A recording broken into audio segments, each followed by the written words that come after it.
Welcome back, everyone. It's been a couple weeks, but we are back with Pandemonium Session 14 of Season 2 with the crew just coming off a pretty close and dangerous looking battle as they fought aboard their new ship, the Balancing Act, trying to outrace a tsunami while dealing with mind-controlled pirates from a vengeful dragon.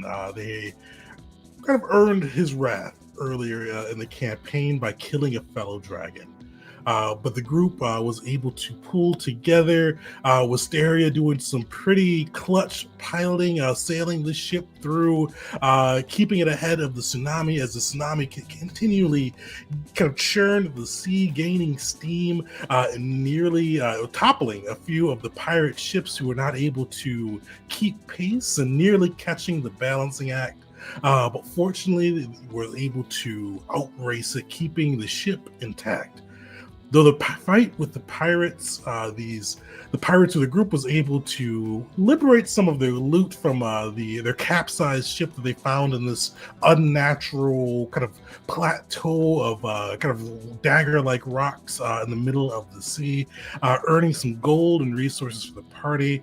But the pirates, these crew with a trident, kind of stacked in front of a dragon turtle as their sigil, as well as bearing this kind of runic eye mark with the same light blue scales of the dragon, began pursuing the party, launching fireballs, trying their best to board the ship. The only two eventually were able to board at the end, being the only two survivors of the encounter, as I believe Jeet and Mockery were both able to cleanse these kind of pirates of the dragon mark that kind of cursed their forehead, freeing them from the dragon's influence, and allowing them to stay aboard the balancing act as you all sailed through the tsunami conjured by the dragon. And that's actually where we're going to pick right up. So you all see kind of the seas are still fairly churning behind you.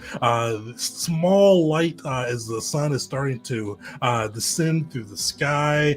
You see smoke billowing from ports, boards and areas aboard the balancing act. You have water in your decks. The ship has crossed the broken threshold as well. So it's moving along, but it's not moving anywhere near as gracefully or majestically or quick as it was before. The ship is in fairly rough shape, but as you all look around, most of the Gavels pull through, but you do see a scorched mark as the Gavel's first casualty, or the faction's first casualty, we'll say.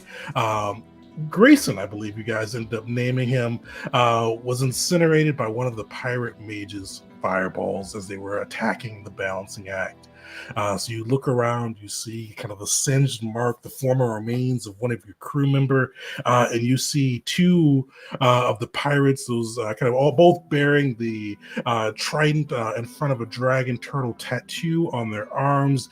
These dwarven sailors, both looking worried and a little apprehensive. You see both are kind of huddled near kind of the corner of the ship, like really unobtrusively noticeable. They're trying to be unthreatening. You kind of see their hands are both kind of raised fairly high, like not like up in the air, but definitely kind of away from their sides, and they are trying to kind of stay out of the way as you all kind of get the ship back under control after this event. So actually, what does the crew do first? So you guys you're out of the storm, you're out of the tsunami. The ship's it's kind of listing a bit, but it's still sailable, still seaworthy. And you've got these two, call them stowaways or passengers that have come along. Mockery is immediately going to turn to the one red shirt we have left on the ship, right? Hold on, let me double check. We're not on the map, so I'm pretty sure we had another red shirt. We're up there. He's actually the one that shot the harpoon gun a couple times. Yep. He'll turn to him and go, These men did not have control over themselves. Do not blame them for what happened to Grayson. I will deal with them. And he looks to them after hearing himself in a non-hostile way. I will make sure you are taken care of. I will inform the crew on Grayson's death and start instructing them to do some repairs for those who are not in grief. Agnijit, I believe you as quartermaster, you know where all the supplies should be. Let's get us ship shape.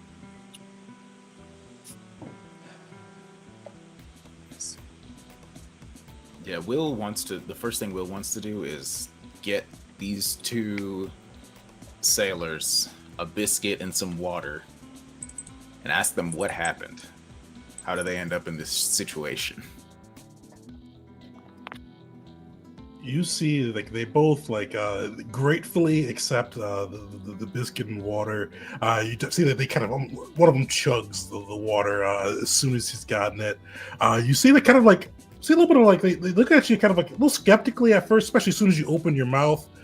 So they kind of like look at you a little bit cross-eyed, but then one of them kind of like elbows the other and they begin speaking, just kind of like almost patently ignoring, kind of looking at your face afterwards. But he goes, we was just minding our own business, you know. We was sailing through the seas, you know. We take contracts every now and then. All of a sudden, we're just sailing through, and rocks begin busting up from the sea, and a fucking dragon, just shows up. It's told the captain that he had to go and find, I think, you guys, or we all would die. Captain tried to refuse and then crashed into some of those rocks, and the rest of us, this dragon did this weird chanty thing, and we had to do what he said. Right. He looks at them. That was a lot more straightforward than I was hoping. Well, seems that we still have a pursuer. We will make sure you get, what you need on the ship. You're welcome to stick around or head on your own way when we make it to port, but I'm sorry for what happened. If we figured out sooner what was the exact situation was going on, maybe things would have gone differently, but did what we had to. You see, he kind of looks and goes, we're alive. Well, if you offer the ride, we'll take the ride. Still kind of avoiding looking at your mouth, he goes, but I gotta ask, what the hell did you all do to piss off a dragon? That thing is... we spent a day with it as it waited for you all to get close. And that thing spent the whole day just ranting and raving about how it would get retribution on y'all. Don't worry yourself too much about that. We just killed a friend. I'm not sure. Don't concern yourselves. We're just made the wrong enemies and trying to get to our destination unmolested. Unfortunately, that is not the life that we've been given. I'm going to turn to somebody who's here with me. I imagine there's like at least one other member of the gavel here. Just make sure these men are taken care of. That one has a hole in his shirt. Get that fixed. And we're going to get back to business, all right? Will's going to do that whole smack yourself on the thighs thing and stand up and head out. He goes, thanks for the biscuits. Last thing I'll say to you, though, right before it, kind of on the morning when we found you all, that dragon, I heard him talking, and I heard something talking back to him. Thing talking back had a booming voice, and it said he should come back now, but something about some sovereignty and all that. But the other dragon refused. So, quick question: where are you from? Dose. Dosen. All right. Well, we pissed off royalty of Eteria, so yeah, that's a significant portion of the reason we're in this situation. But again, like I said, you're not a part of this. We're just gonna drop you off at the next port, and you can move on with your life and never think about us again if everything goes well. Hey, we'll take it. I mean, we don't even mind you being a follower of Shinzo's either. I mean, mind my own business. You know, I just keep that to myself. We'll take that ride, though. Will grits his teeth for a second and then smiles like, well, "Thank you kindly," and They then still avoid looking at your mouth. leaves. Speaking of followers of Shinzo Z, could Mockery say something to Jeet, or would you rather jump to a different member of the Gals? No, go for it. So Mockery will look to Jeet, and Mockery right now is just looking through Wiseria's notes to see if Grayson had any extended family or any direct family that they can send anything to, trying to also take a note of our inventory with Jeet of like what we can send them in terms of financial compensation and something special specifically to do with this individual. And he's going through all this, and he'll turn to Jeet.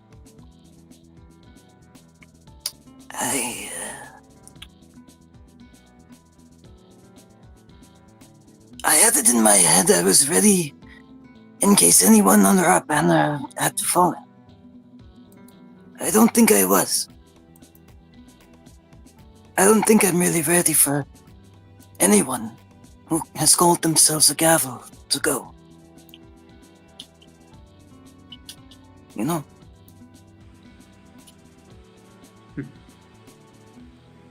The first time I was on a mission with the Arbiters and we lost someone, I was unsure if I even wanted to be with the organization. I think everyone feels that. There's a sense that the organization let the person down. There's a feeling of guilt that you are alive when another person is gone. But a good organization, or something that has a good purpose, they help each other get past these moments. It's not easy, and it will take time. But I'm here. Wisteria is here. Belric and Will, we're all here.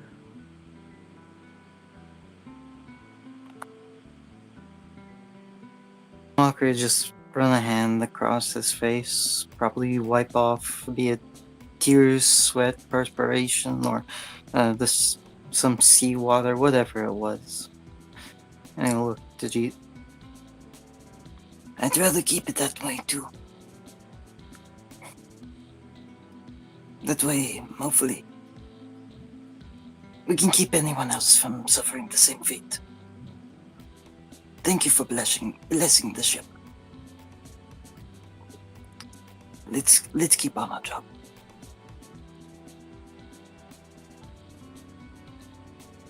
As Mockery's walking away, Jesus shouts out, "Hey, maybe next time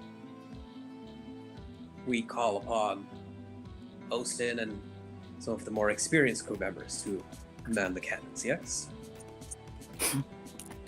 I think that would be good.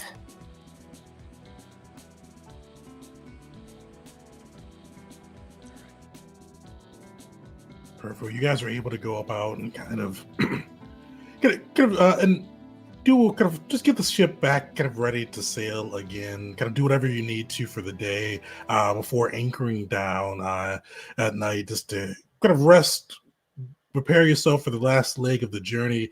As you all look at the maps, you see that you've made great progress that first week, but you know, with the ship in the condition it is going to be slow going to make your way to Fesia. So, depending on how the waters treat you, how your crew operates. Typically, it would take you about, you think, 11 half days if you rode it from your current position in the sea. 17 days if you sailed it. But with the ship the way it is, it's going to take twice that time. Unless you guys can really kick it into overdrive with the crew, taking 23 days road and 35 days sail.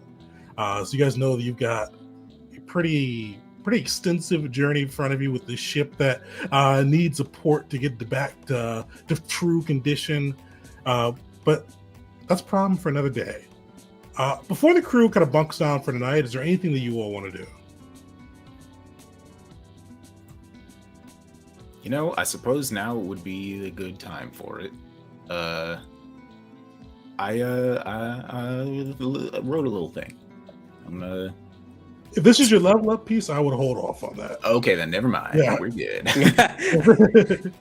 I think we have a great minds think alike going on with that. Perfect. As you all kind of go to sleep, images of that tsunami probably playing through your minds for some, others seeing either the Grayson's last moments or the scorch mark that remains from him. Others still just hearing about a dragon that has named you his enemy, pursuing you doggedly across the seas. All of that may play through your mind, but as you fall asleep, it's the first bit. It's a restless sleep. It's a sleep that feels like it's almost plagued by visions. Everyone give me a wisdom save, or will save.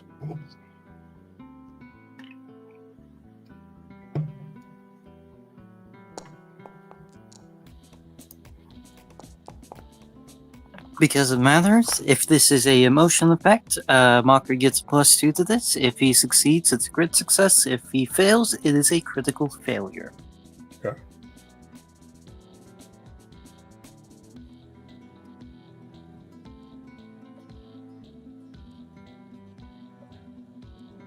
All right, so that's the crew. So that is everybody. Perfect. Oh yeah, you don't have to worry about Bear for this one. I know, I did that that was an accident, sorry. Oh yeah, no worries. Everybody at least, nobody crits the seats. Perfect. So as you all go to sleep, you kind of feel the rocking of the ship, this rhythmic kind of back and forth of the waves that's been pretty much second nature for you guys since you've been at sea. The ship's always just that constant motion, but it seems to almost accelerate, kind of rocking back and forth, back and forth, back and forth, back and forth, until you almost feel like you fall from your bed and you start to look around. You see the sea around you and you see yourself descending within it. Looking around, eventually you see kind of through the dark, murky waters, you see each other first. Wisteria, you see Will kind of descending next to you. Jeet, you see Mockery, Belric, you see them all as you guys kind of all start descending through this dark waters. Even though you're below the waves, it's eerie. You can still hear the crashing of the waves. The smell of sea and salt is almost overwhelming, overpowering as you guys descend deeper, deeper into the darkness. Until eventually you see a bit of blue. It's almost hard to make out through the darkened waters, but eventually it materializes. You see, for a moment, it looks to be just like an even plate of blue until an eye opens and you see a golden fleck behind it. And you see the light blue scales of the dragon that you encountered on the deck just a few days prior. And you see it look at you with a menacing growl, and you hear in its voice, "Do not think we are done. You may have survived those infant-like pirates and outrun my wave. But the sea is my mother, and any time you are upon it, know that I, Irathar, will be there. You spilled the blood of an endless. Ants do not survive that. He does look at you, giving you a moment to speak.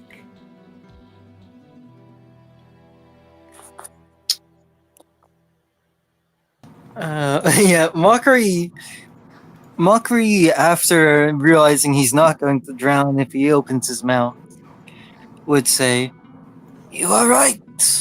Ents would not survive that. Yet here we remain. If you want to face us, fight us, and we'll see what will occur. Be it our deaths or yours. But if you intend to hide in the depths by your mother's feet, only to wish us ill and occasionally cause an inconvenience for us, then I do not believe you've earned your place as an Endless." You bark loud, little pup, especially for one who would have drowned if not for your friend's mercy the first time we met. At least I have friends left. I believe yours will be decorating our hall. You hear it growl. You see the seas boil as it goes. Decorate your hall. That is a body of an Endless. Honor it. Cherish it. We don't even have a body to bury when you took one of ours. You think you have wrath for one of your dead? You've not met the Gavos yet.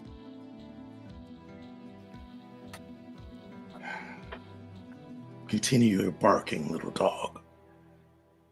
You all face the might of a dragon. I've told the sovereignty of what heinous crimes you've committed. You will soon know true suffering. But for now, know that your little rickety boat, your boat that is already taking on the gifts of the sea, I could be anywhere. Each time you set sail, the waves could come. Think upon that, especially with the rest of your nightmares. And with that, you start to see the dream fade. Does anybody have any last things to say? Come on and get us then. Quit talking. God damn. He just walks out in this dream world. The image of like Will of all people being like, "Quit talking, then come get us," walking out of the dream is so sick. Oh my goodness. Well, luckily that works for Will, because Will, Wisteria, and Belric, you guys both succeed. So you guys still experience the nightmare, but you're not impacted. Mockery, unfortunately, you will crit fail. So you are fatigued and drained too. As you wake up from this dream space, and Jeet, you are just a failure, so you are just fatigued. As you guys kind of come to the next morning, still hearing the crashing waves against the balancing act, smelling the sea air, but just with a different tinge to it now.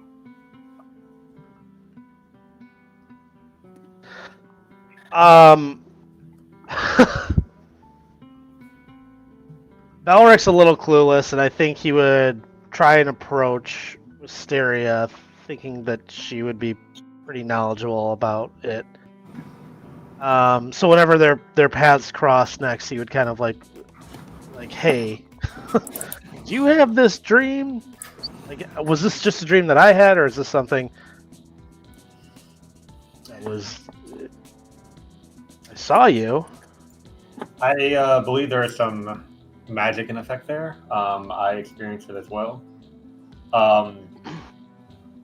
Have I heard anything about this sovereignty before? That's what I was gonna ask. I was gonna ask about, first of all, an endless, which I think I can make some assumptions, but I would like to know, like, if that's something that Syria would know about, and then the sovereignty or sovereignty. Sovereignty. So endless, for sure, you would know about. Actually, both you would know about. So endless are what kind of the dragons call themselves. They feel themselves. They're above. They feel they're above mortal because they won't die. If nothing kills them, they won't die. They won't get old, or they will. The older they get, the stronger they get. Nothing happens; they'll live forever. The sovereignty is what the ones who have partnered with both kind of the loyalist from the Eternal Empire of Eteria to lend dragon might. They control their own demi-plane, so they partnered with the loyalist, and then seem to have partnered at least with the Prince of Terza to send some hired or send some of their number to take your life. Okay, so these are disciples of the loyalists still, or as well Partnered with the loyalist. We'll say. partnered with them. Pa- Okay, Partner. I definitely would not call them disciples. disciples. They definitely seem much higher than any political faction. Mhm. Okay. Do I know if maybe like if they have a specific leader, or if like what their kind of goals or motivations might be, other than to attack people who killed one of their own? Definitely. Give me a society check. Or maybe finding out from those Dosen prisoners. I don't know if they would have had any intel, but You Like, could what- definitely ask. Will, you'd probably get the idea that they're just some sailors that got caught up in some shit. Like Yeah. they heard Okay. overheard conversations, but they probably wouldn't have yeah. more outside of that somebody did mention the sovereignty during the conversation. Okay.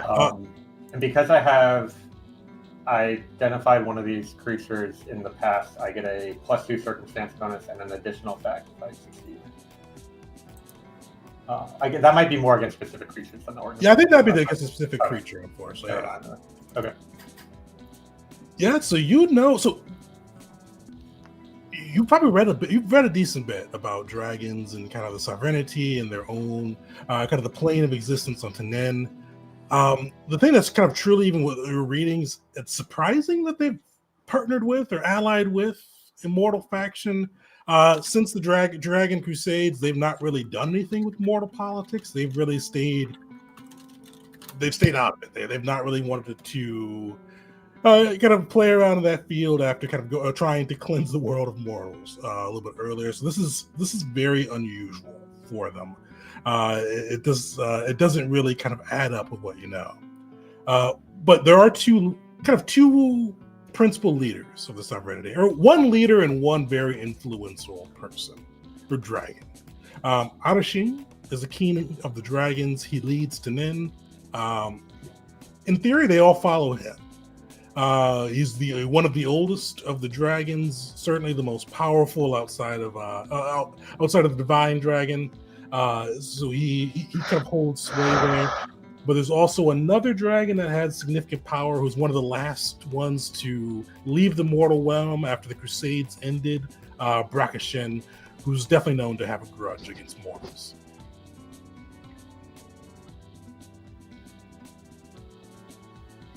Okay.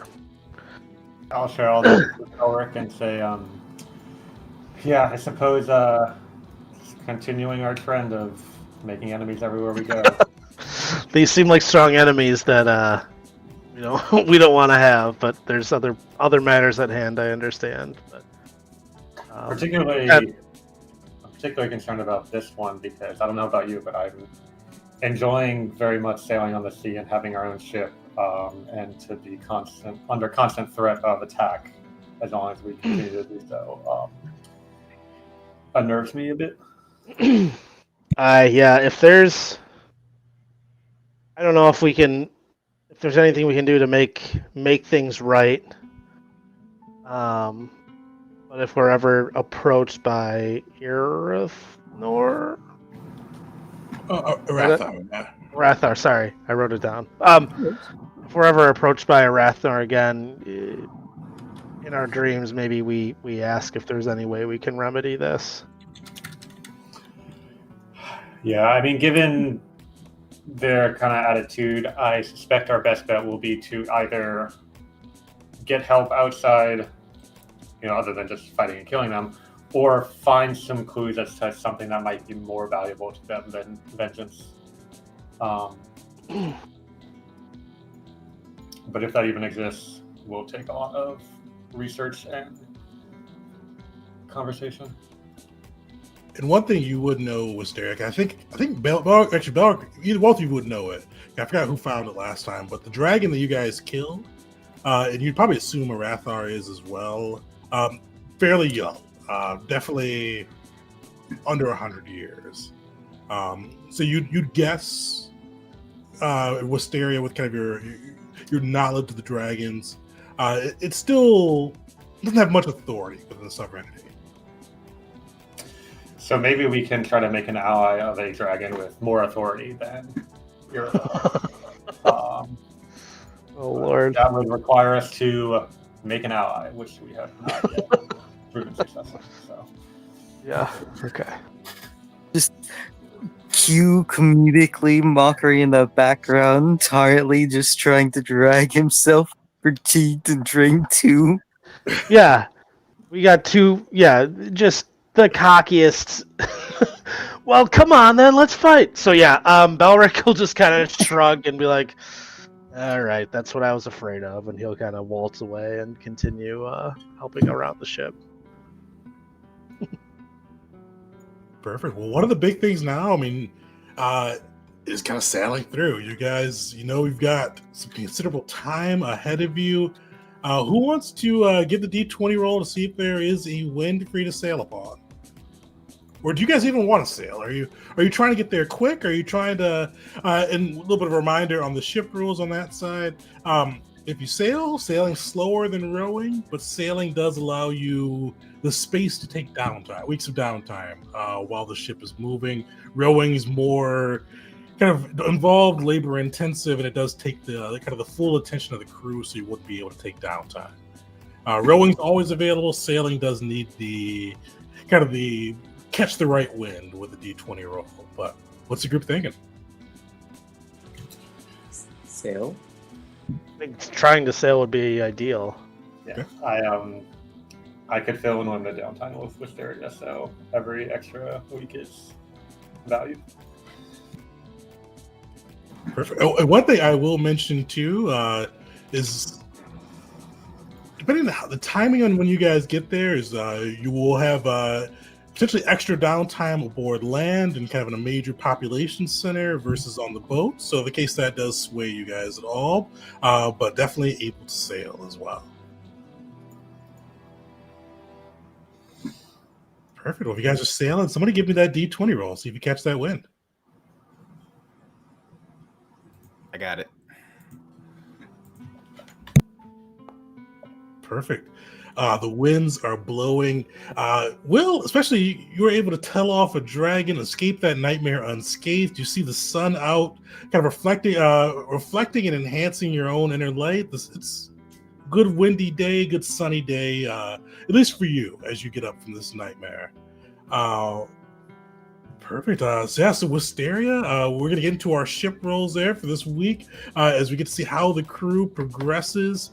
The ship is broken. So that is going to give you a -2 penalty, a circumstance penalty to the ship rolls. Trying to maneuver this ship as it's not really taking on water as much after your repairs today, but definitely lagging, definitely feeling the strain amongst the boards, the sails, as you all kind of try to navigate through the Kazian seas. Wisteria, how do you treat your navigation today? How is Wisteria approaching sailing?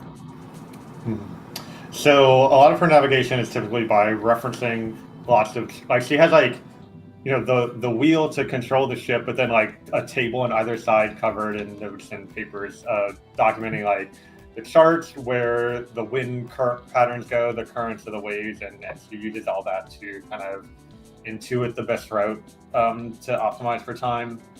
But particularly after our last two encounters and the troubles we faced so far on this journey, she's going to put a little bit more effort into trying to best predict where challenges might face us. Like if there's areas that are known to be occupied by pirates or places where ambushes might happen or there's dangerous sea life, she'll kind of adjust her calculations to keep the crew safe for the rest of the journey.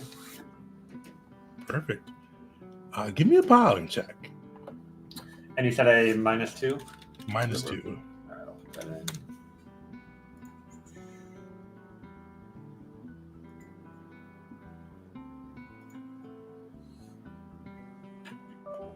Oh, sweet. That's with the -2 already in there. Yeah. Even with the ship not really maneuvering the way you would like it to, you're able to bring it to bear, keeping your eyes open, keeping your awareness out there for hidden coves, areas where pirates may lurk. You're able to sail through the seas and surprisingly calm seas, especially for the nightmare that you've had. Getting the ship at least started off on a good course as the rest of the crew kind of bandages around to do their jobs. Belric, we'll pick on you next. The navigator for the crew. How's Belric approaching navigating, especially with this broken ship at the moment?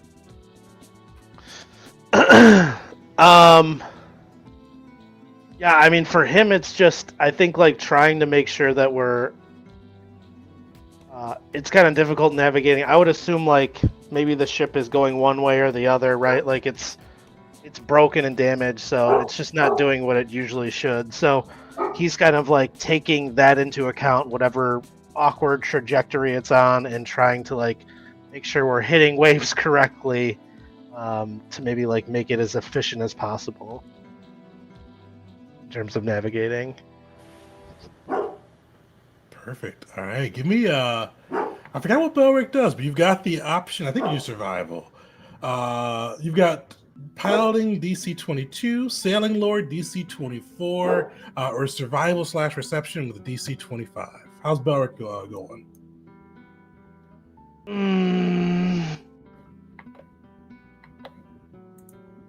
We're gonna do survival. And we're going to use our hero point. Perfect. And don't forget the -2 too. Yes.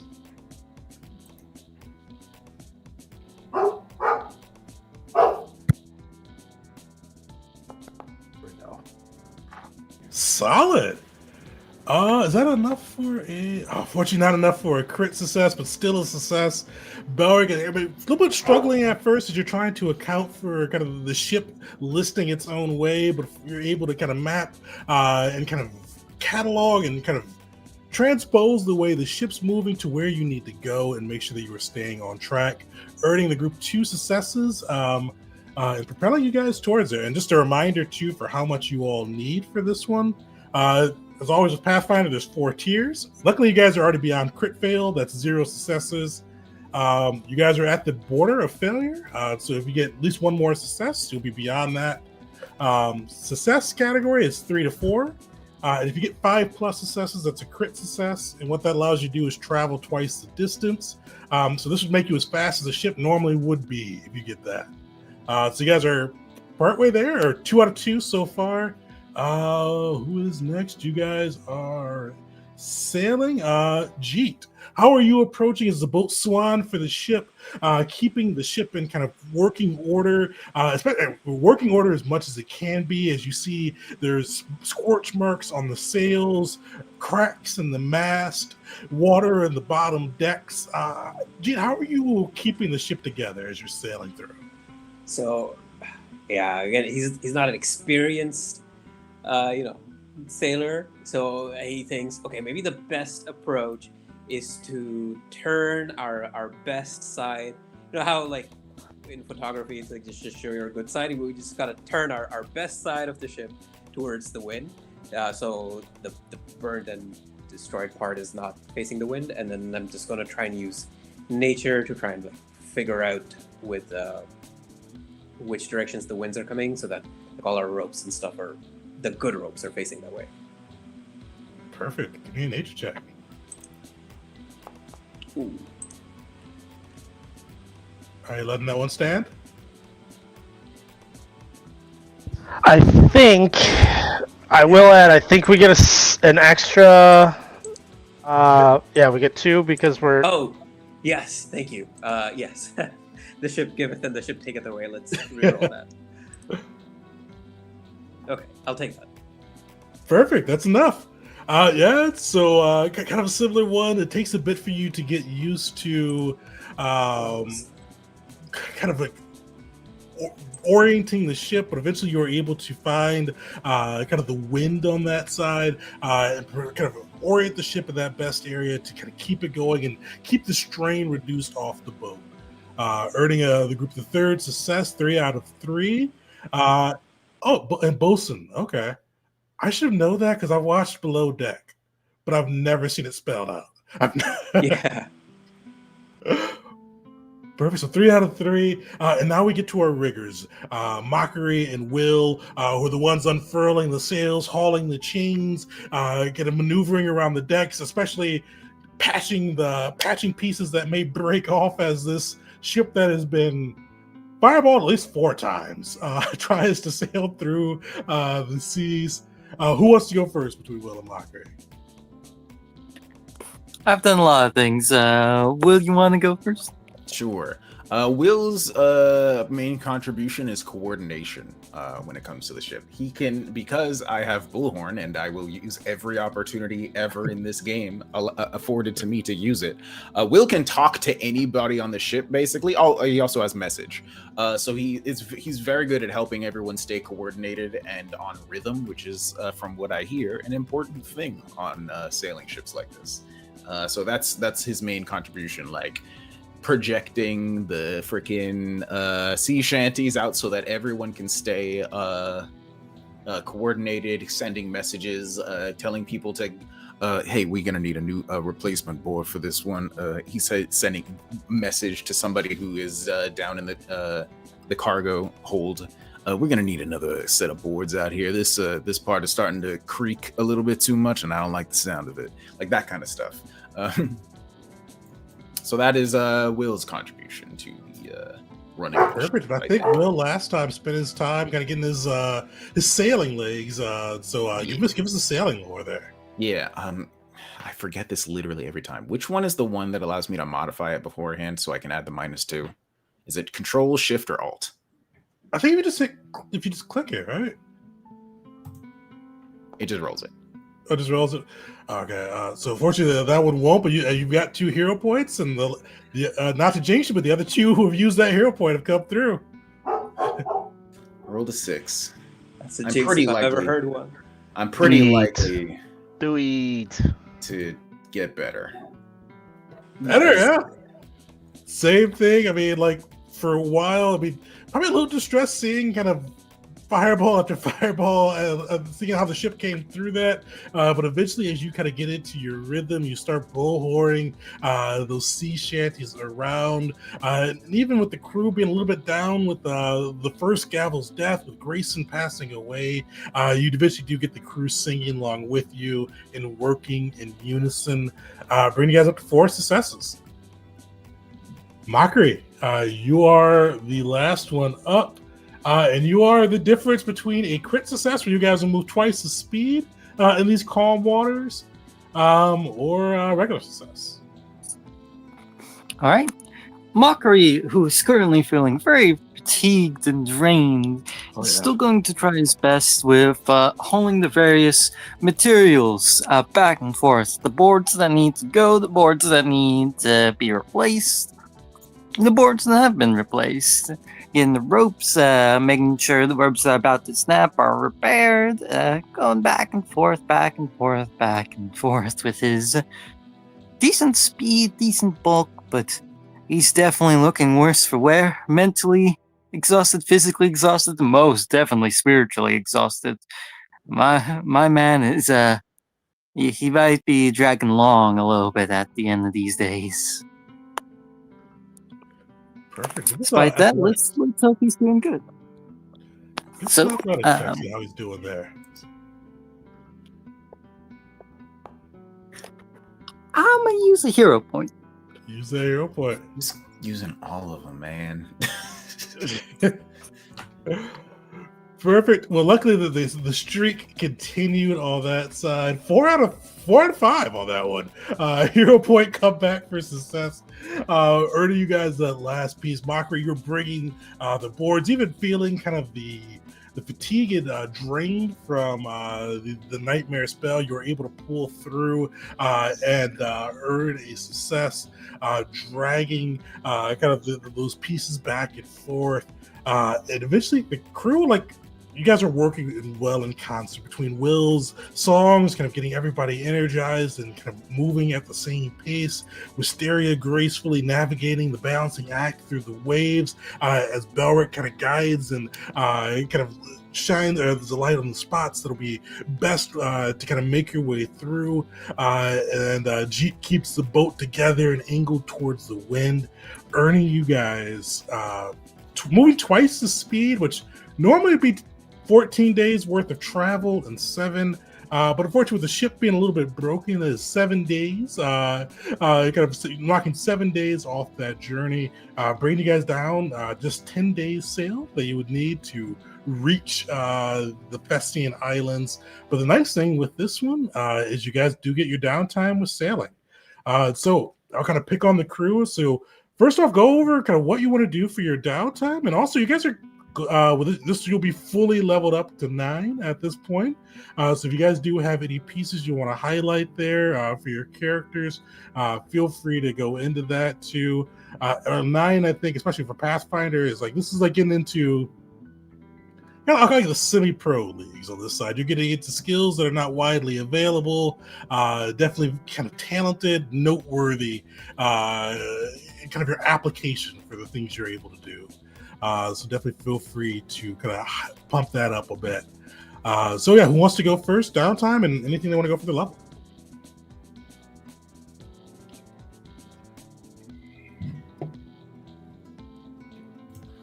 Quick question, Jeet. Do you have benediction? Oh wait, you can choose your spells every day, so you can decide whether you have benediction at any time. Because I want me to have benediction. Last time I was thinking about casting bless, but you had already cast bless, so it didn't do anything. So I might do benediction instead. And retrain one of my spells. Will, don't you have a certain thing with I Rosh do. Hashanah? I do. So I mean, might as well go first. Why not? I think if I remember correctly, like changing up one spell you're allowed to do for free. Is that right? For your level up, yep. Oh, During level up, yeah. Sorcerer. Unless I didn't know that. but I must have forgot. get that. No, I'm pretty sure that's right. Yeah. Cool. So I don't even need to use that for the downtime. Okay. Well, in that case, give me like 5 more minutes to think of what I was gonna do. Okay. G, I'm gonna pick on you first. Then. Yeah. I'll go. I'm sorry. I'm having internet issues. So I've just turned the video off. See if that's better.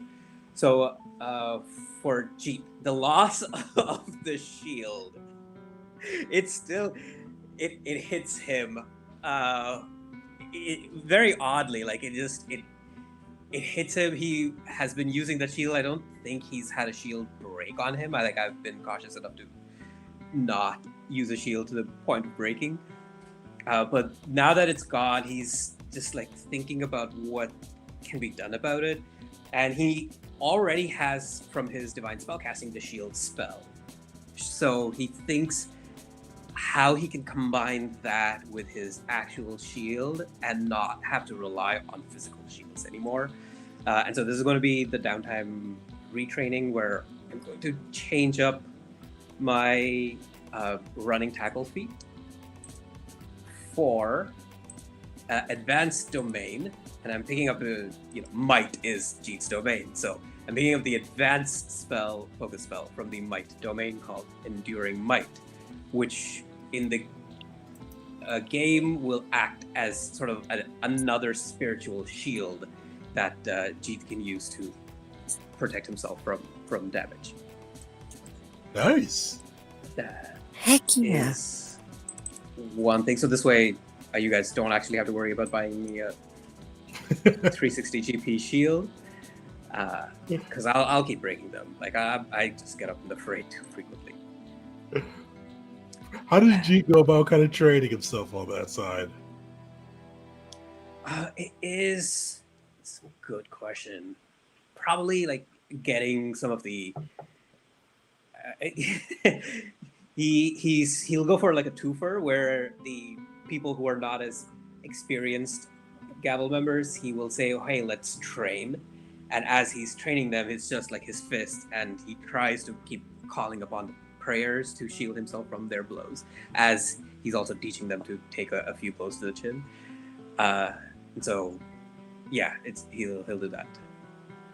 Varnock and Elisa will definitely kind of join in on that.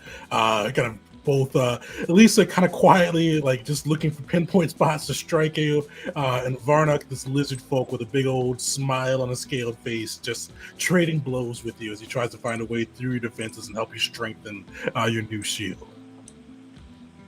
And I imagine too, Jeet, are you doing this kind of on the near the blessed prow or the consecrated prow of the ship? Yes.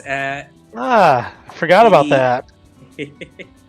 He has, at the very least, like he has to start his day off at the prow and then do the prayer and try to like call upon the shield. And then the actual fights may happen in the middle deck. Perfect. So at least starting your day off with kind of that fiery glow around you with Nars, blessing kind of filling you up there as you learn kind of a new divine technique to kind of express his might. Mm-hmm. Yeah, that's what he does during the daytime. If you wish to know about my nighttime activities. Go for it. All right. The nightmare thing, it goes away after the first day, right? The fatigue? It does. Yeah. Okay. It stays in his mind, the fact that someone can reach out across such long distances and still communicate. And so he tries to, on one of the days, he prepares the sending spell in his now 5th rank spell slots and will make an attempt. He's not done this before. He doesn't know if it's going to work or not. But he sends out a feeler message to his sister. He just says, Leela, you have not heard from me in a very long time. This is Jeep. I hope this message finds you well. Please, please reply. Gee, did you send that message? Probably, and this is probably the first message Cheats ever sent, right? Yes. Okay. Is this something he would have like heard, probably learned a little bit too from like at the monastery, at least heard about kind of like a gift like this, right? Yeah. One of the things you notice initially that's completely unusual from what you've heard the masters speak about as it comes to sending, as soon as you kind of reach out, kind of clear your mind, gather your magics, and reach out to your sister, you start to kind of like hear this murmur kind of at the back. It's no words, but it's kind of like this low buzz, like almost like 1,000 people speaking at once. And you kind of hear that low buzz. You can't hear any words. It's just kind of like that murmur, just that background dead. And with that, I need you to make a will save. No. Shit, it's happening. She's already joined up with them. Okay, I'll remove the fatigue and make the will save. Joined up with who? Perfect. Good thing with a good will bonus on that side. Do you want to let that stand though? Yes. You reach out, and like it's that murmur increases, but you do like you have to like pay attention. You have to strain yourself to hear kind of over this just den. You hear kind of like a voice that sounds just like your sister's. It sounds like your sister like on a sleepy day. If that makes sense. A day that she was tired, a day she didn't want to get up or do kind of anything.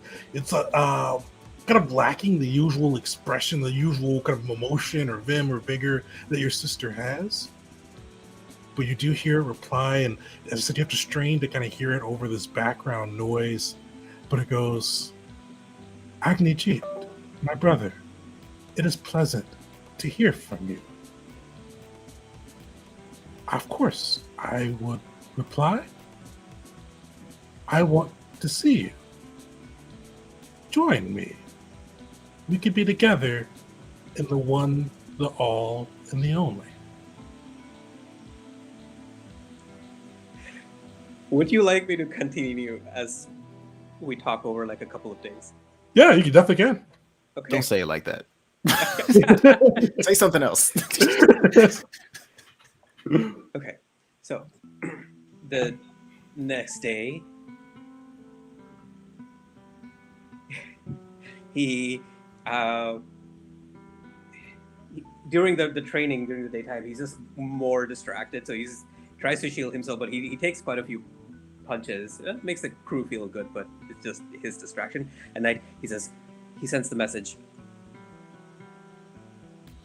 I am uncertain on how and where to join you.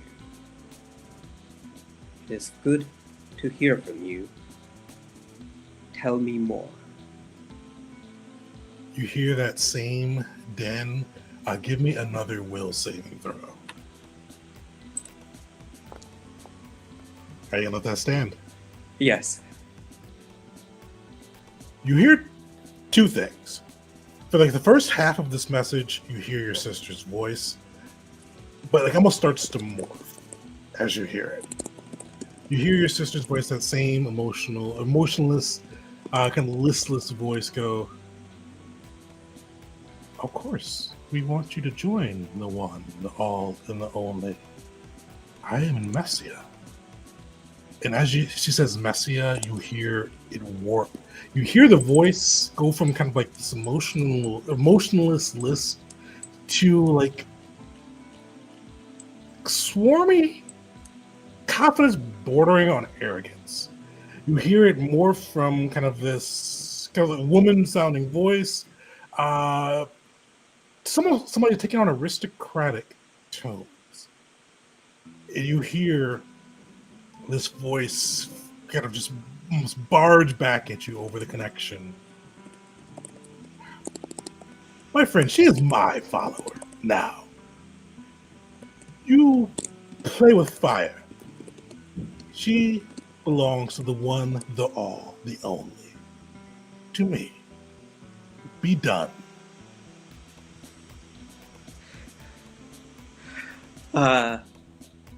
That scares him.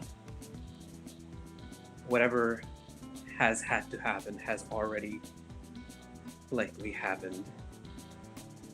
And I'm just going to make one will save for my own self to decide if he talks to her or not again. No. Oh, go ahead. And you can do a recall knowledge check as well. Yes, let's do that. Just general recall knowledge. Solid. Yeah, so like as you think through, like there's a couple of things that comes to your mind in this one. You did very well here. The first thing being the voice, especially as I'm saying mine in regards to the children of Mialo, the cult that your sister has joined. You think you may have heard the voice of Zexus, the god of Psyche, one of the former heroes of the Grove, which does cause you some concern. But one of the pieces, especially as you've heard it from kind of interacting with or at least being able to see the children of Mialo at the tournament, hearing from Kosir and Otisha, Osir and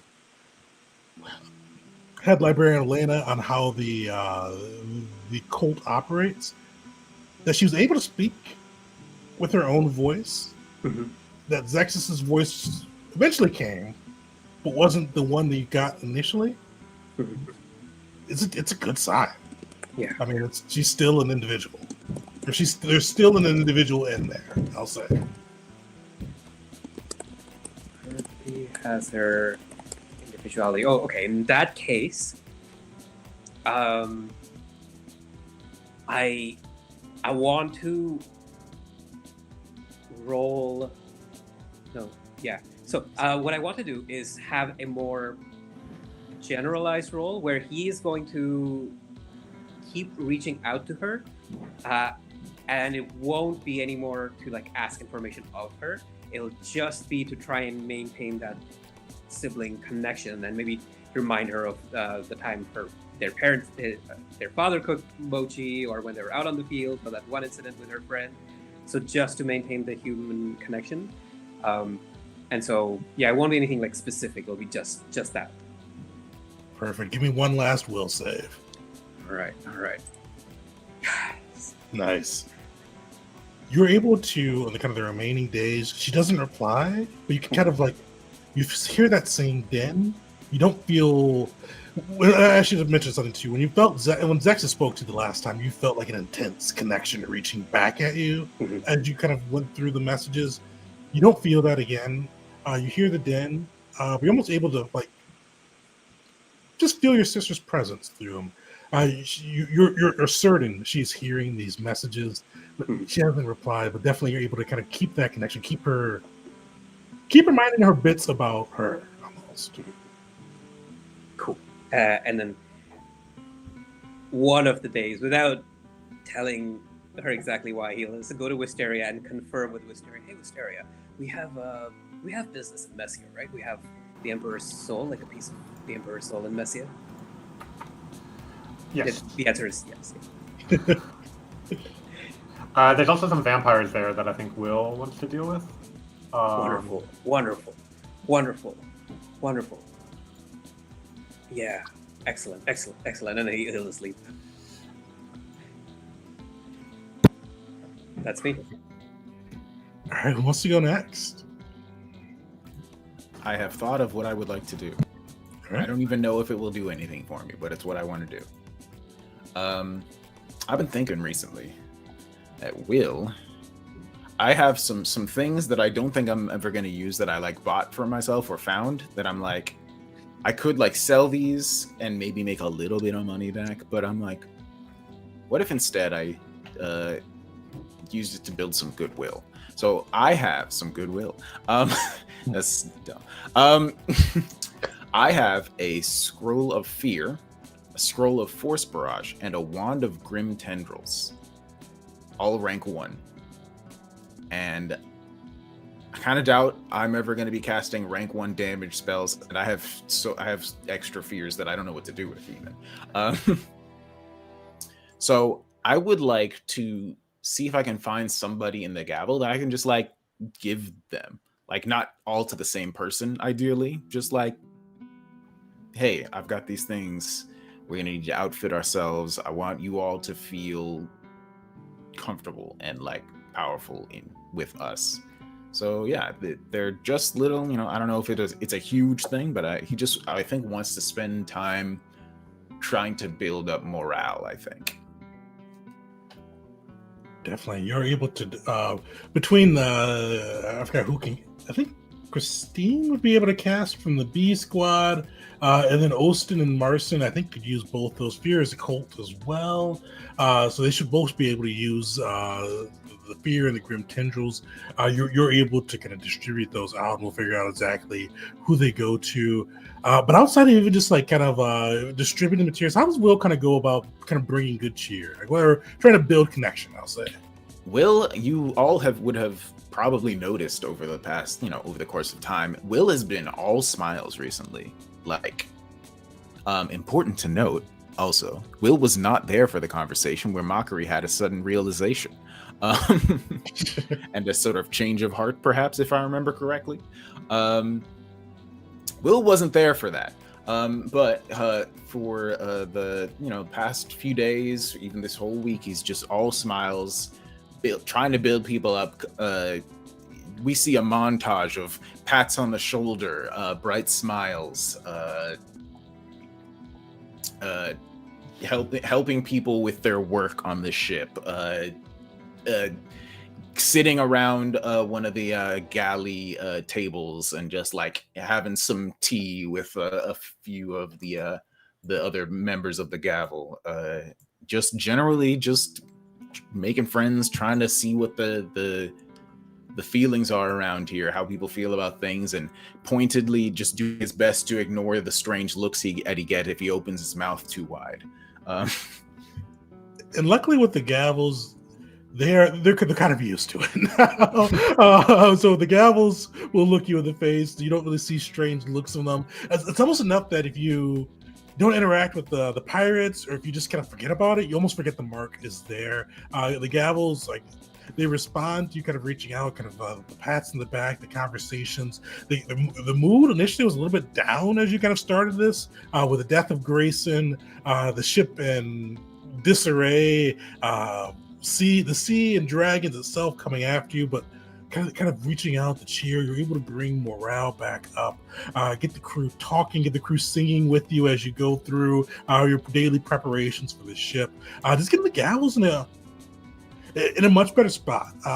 And one of the things I forgot, I think Jeet did it last time, and especially you building on those efforts too.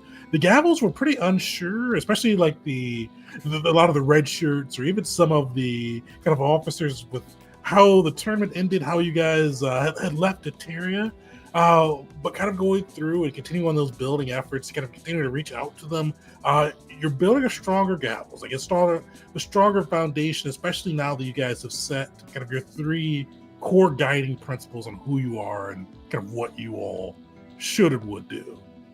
So Will, your efforts are definitely kind of met with hospitable cheer from the group. Good to know. That's all I really wanted.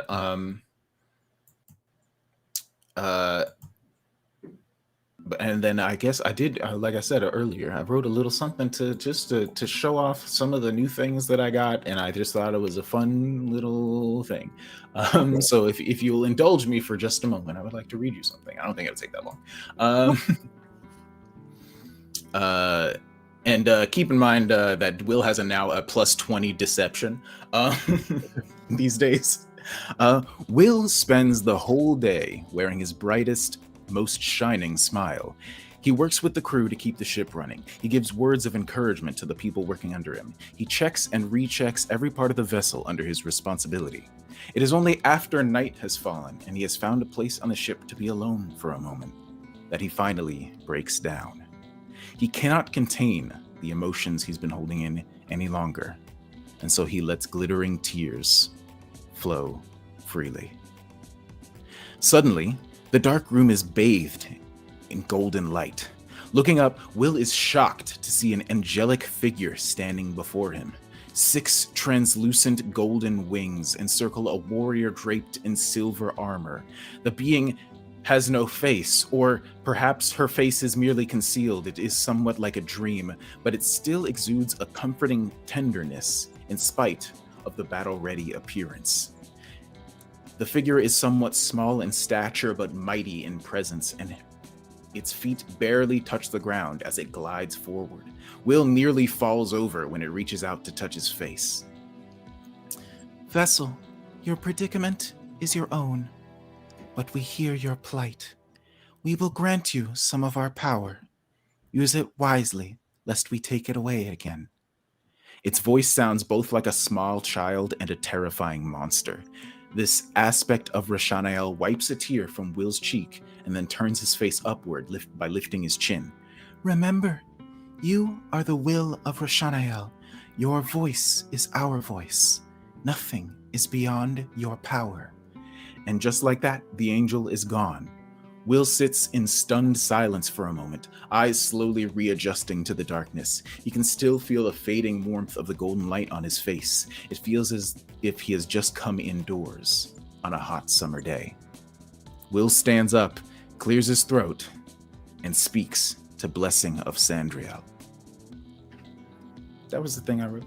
And I also, he spends some, like, he fixes his hair and adjusts his jacket and stuff. Like, he knows that she's not going to be able to see him, but like he like is acting like he's about to like go see somebody like that he hasn't seen for a long time again. He's like trying to like make sure he looks nice even, and then realizes like this doesn't make any sense. She's not going to see me. But I just spent the past couple of minutes figuring out this is within the word count. And so I think this is what he would say to her. Hey, listen. I don't know about you, but I could certainly use a friend right now. How have you been? What are you up to? And that's the message that he sends. For a moment, you hear silence, but you do hear kind of Blessing's voice on the other end. Almost a little bit of a cheer to her tone as she replies, Will, or husband, maybe? It's good to hear from you. A friend I will always be. But I go by Les now. I'm free.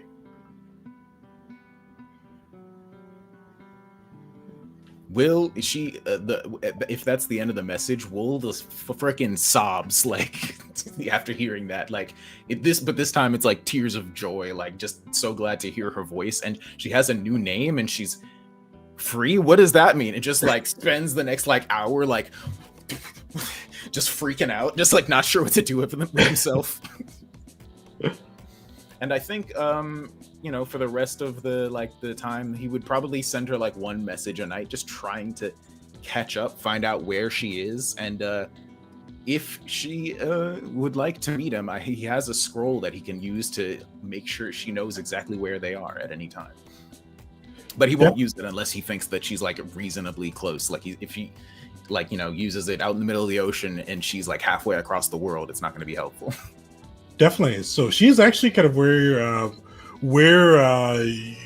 kind of you saw her in the vision back with power. Actually, no, not back with power. Back when Rashaniel had reached out and kind of used her divine might to try to follow those connections, or where those connections should have been between you, where you saw her fighting with the Gilded Roses and Mechis. But she'll tell you a couple of things. You kind of hear from her, and she kind of still vague about her freedom, but one of the big things she will say is that she's just Les. She picked her name. It's a little derivative, but she's happy with it. She's fighting for freedom for others now. She'll let you know. And she said she would love to see you, but right now there are people in Mechis that need her. People that don't have someone with power to fight for themselves. So that's... if you swing by Mechis or once the business is done there, maybe she can find you. But for now, she's trying to make sure these people are taken care of. I don't think Will has ever been more happy than after hearing that in his entire life. And yeah, wow. So he would save the scroll because he knows, like, if he launches it up, like, she's going to know where I am now. That doesn't help her if it's going to take her a week to get here. But he knows now that he's just happy to hear her voice, and just every once in a while just send her a message, be like, hey, how's it been? And whenever he does that, he always like keeps it positive and like he does not tell her about the thing on his tongue. And she keeps it like very, and like throughout the message is very like light, positive. Like you can definitely tell she's like genuinely happy to hear from you. One of the things that she never does was mention the Luminescent Church, Rashaniel, or Sandriel. Doesn't steer that way at all. Kind of keeps it. She may bring up some memories from home, maybe some kind of positive memories of the goofy things you guys may have gotten up to during your lessons, and as you guys are kind of being raised and groomed to kind of take on these historic roles. But it's more kind of the lighter pieces, the pieces that she knows will either get a laugh out of you or a moment of embarrassment out of you, a funny embarrassment out of you. Nothing that's kind of too deep with the church, if that makes sense. Gotcha. Oh, and this is something I wanted to mention before, but I forgot. Whenever he sends her a message, you can just very, very faintly in the background, whenever he speaks, hear Rashaniel's voice speaking in unison with him. You definitely can hear like a little bit of the first time, probably would have heard a little bit of a not hesitancy, like a little bit of hesitancy, but they kind of definitely kind of washed away quickly by kind of the joy of hearing from you.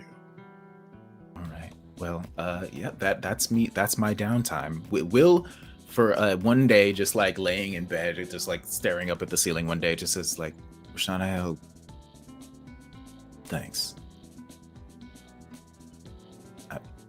I needed that. And she doesn't say anything back. Perfect. Sweet. You're able to get to hear from Blessing or Less, as she calls herself now. Who wants to go next? I can go next because I also have plans to contact somebody from my past. So I don't have divine magic like the two of you, but I will take advantage of our aviary to write and send a letter to my old friend Juba Imube. So I have a little paragraph written out. I can either read it or just like send it to you, Tegan, whichever you prefer. But it's not like I'm going to get a response anytime soon. So, All right, go ahead and read it. Yeah. Sure. Dear Juba, I hear you are working under Queen Ziana. I hope you're all creating all sorts of interesting things. I've missed you, and I wanted to let you know I put together my own Juba bow using your blueprints. It's been working great. I've joined an adventuring crew called the Gavel of Ivasar, and we've been traveling all over Kazia. We should be arriving in Fesia soon, and if you feel so inclined, there's a spot on our team for you. It'd be great to see you again and catch up on everything that's happened since we last saw each other at school. Your friend, Wisteria. P.S. I met a boy. He's the sweetest, bravest, most caring person I've ever known, and the best part of it is that he likes me back. I think the two of you would make great friends. You have to come meet him. Or promise me you won't make fun of his name.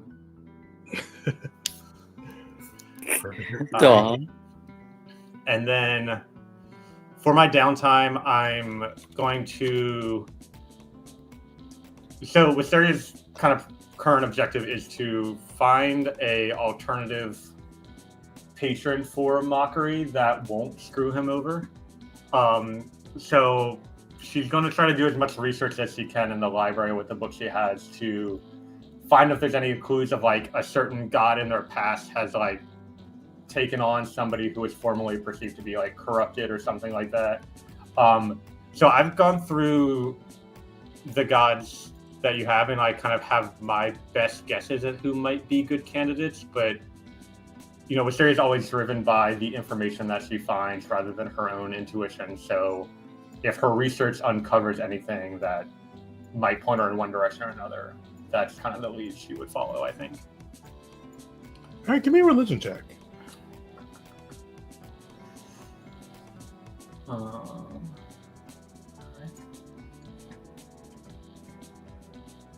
Solid. You're able to kind of go through and kind of start devouring this newfound library within the Balancing Act, kind of looking through the religious texts, going through some of the tenets of the gods.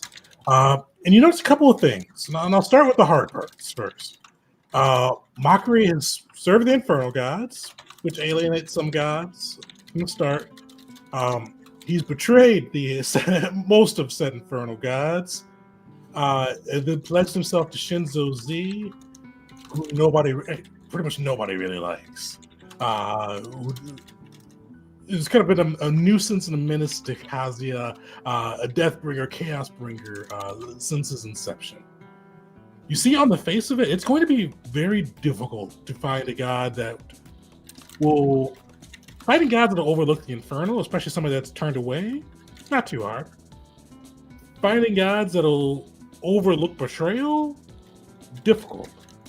Finding gods that'll overlook betrayal and betrayal to Shinzo Z, very, very difficult. As you look through some of the gods that kind of stand out to you, probably the one that seems like it would open arms and from a lot of the, and this is going to be where the area where I'll see how Wisteria views this. It's a lot of the things that Mockery says versus does. For the things that Mockery does, helping people, teaching people, kind of helping out the downtrodden, helping out people find the power that they didn't know they had, he would be a good fit for the god Teneb. The god of darkness, who's actually not in the thing right now. Teneb is focused on providing. He's definitely a god of the underdogs. He's not one that interferes too much directly within the games of Kazia, but he does like to empower his people to kind of protect, to serve, to kind of fight for the downtrodden. And he's definitely one that respects free will due to kind of his mother being the one that sacrificed herself for mortals to have free will. And he's definitely one that would allow for redemption.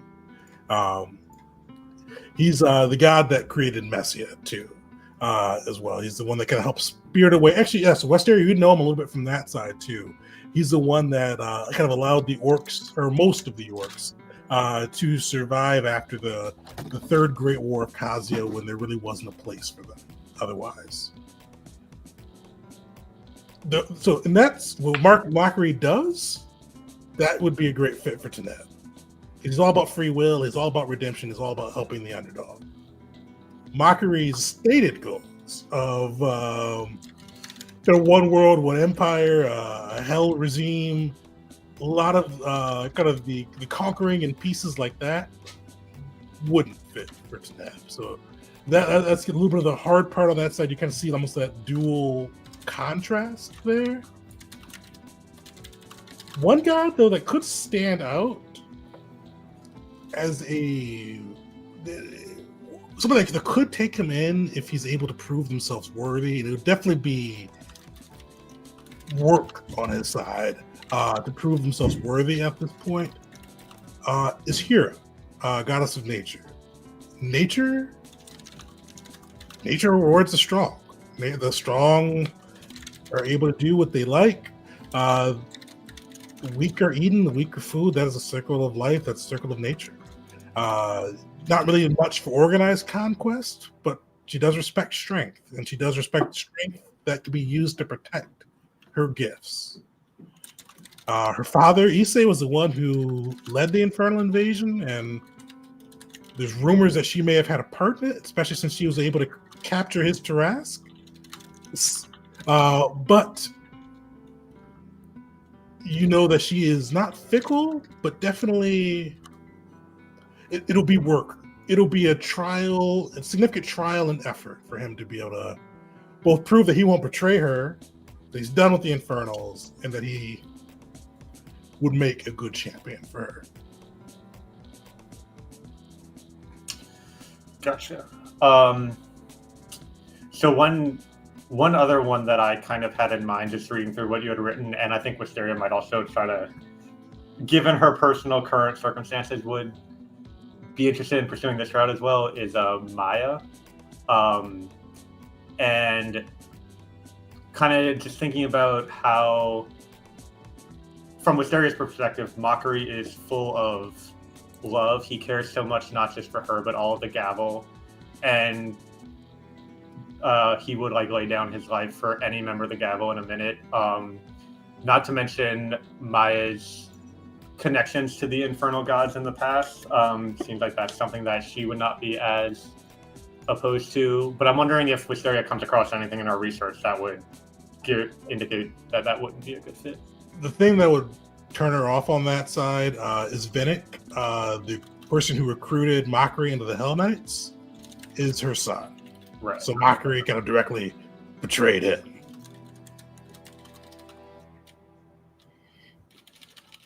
Okay.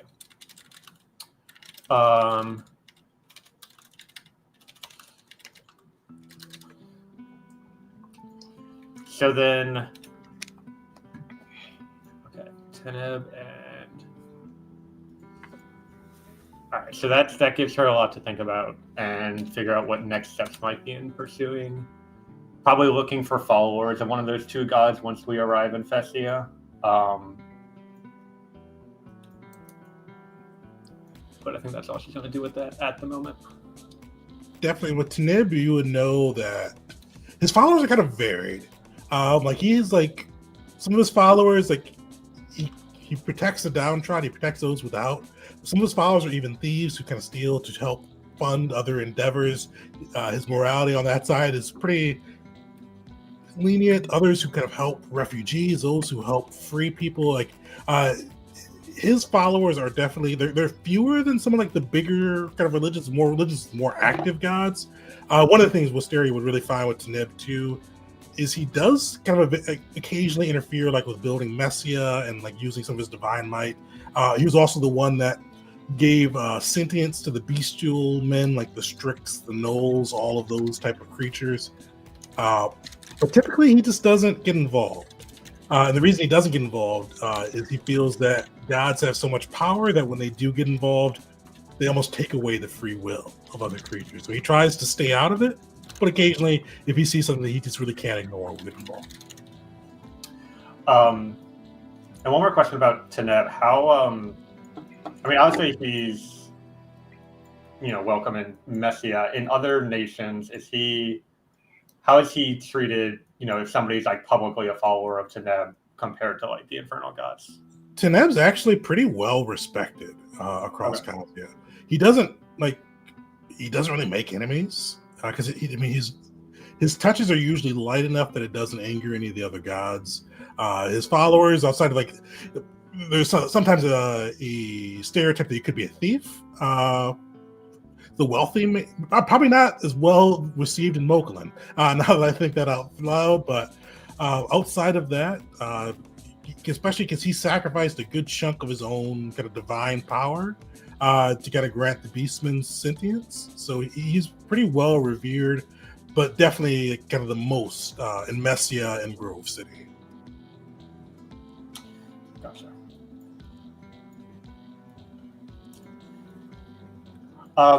As usual, she'll write down everything she does and learns in her notes.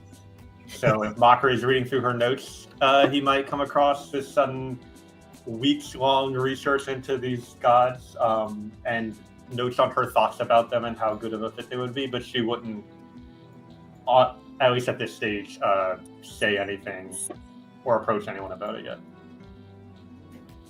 Perfect. Well, Mockery, I think you're one of the last two, so I'll pick on you next. We'll see how you feel about the notes afterwards, but what does Mockery spend doing his downtime? So Mockery, he's not in a great place, so physically, mentally, and spiritually. So he's going to focus his efforts, rather than internally, externally, on the crew and the other Gavels. He's going to focus on making sure their day is better. Because right now, he may be having a bad day, but he knows the other Gavels might be having far worse, except Will. He's smiling a lot lately. So Mockery is going to be basically doing his job, running the red shirts and other Gavels through drills for the main Gavel members, checking up on them, basically being gopher for them for everything they need for their jobs. He's going to be basically just checking up on everyone there and making sure they're doing all right. And specifically for the training, it will still be a bit of a callback here to one of the earlier episodes. The same training he ran the refugees through. Perfect. So what types of things is he teaching these red shirts?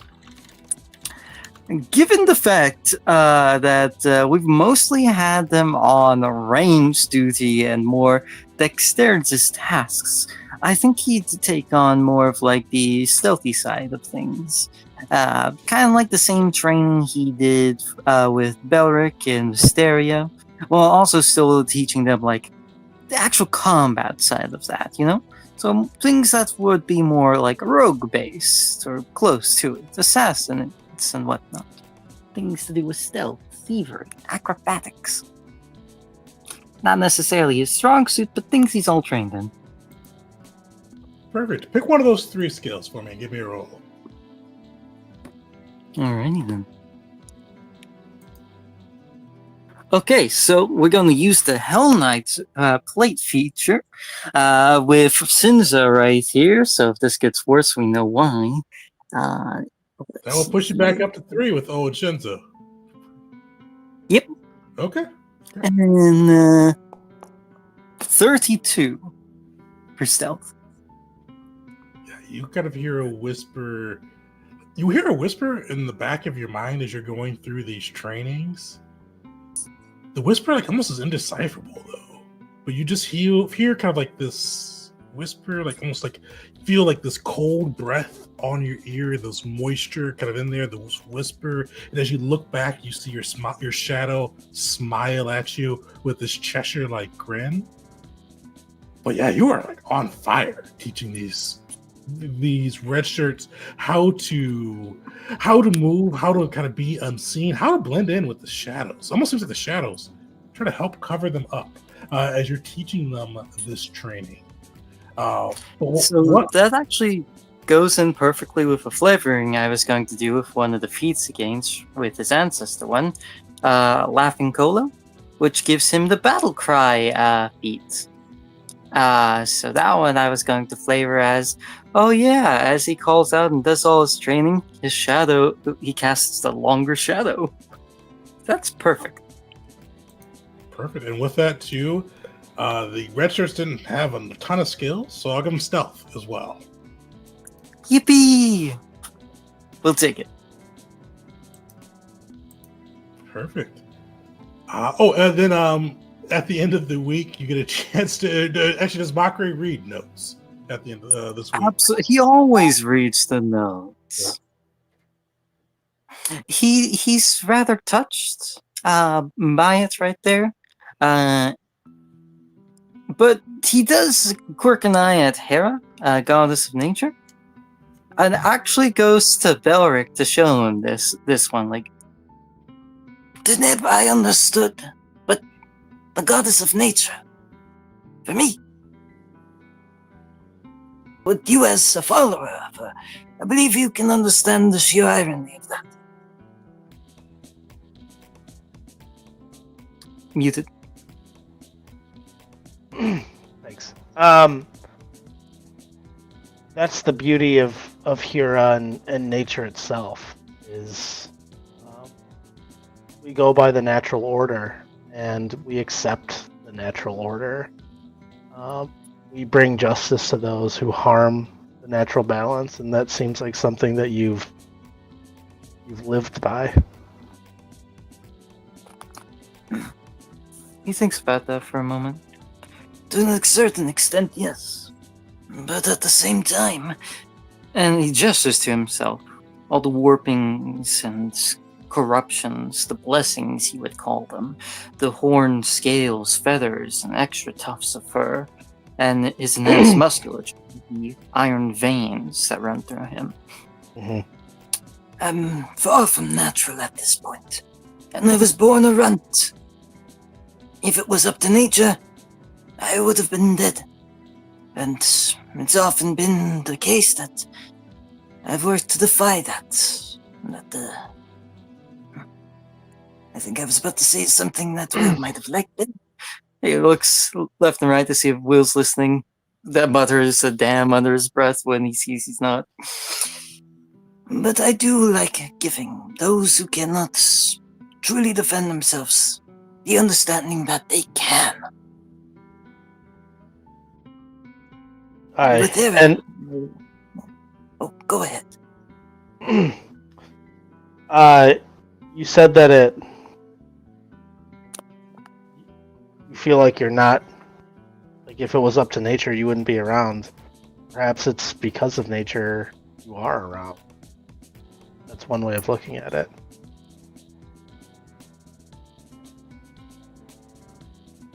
Mocker would not to that.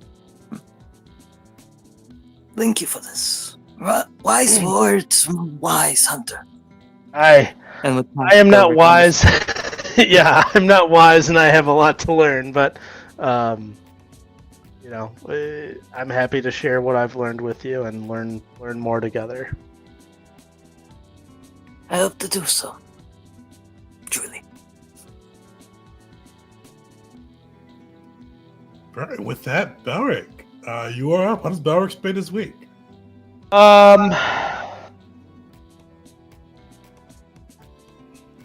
He's kind of on cloud nine, man. Like he's living it up. He's in nature, and there's no politics. He is not dealing with the Tarian, the loyalists, the imperialists. He's like navigating, and he's swinging around like going up the, I don't know what it is, but like the tower on a sailboat. Yes, the crow's nest. So he's moving up and down. So truly just like he's maybe in the downtime, like fishing, spending time with nature, like spending time with Bear, with Red, his hawk, or his hawk. Yeah, just truly like this is like he's in his element. As a dwarf from the mountain, he's still in his element sailing. The big thing that he really like works on during his downtime. I need to find what screen I put it on.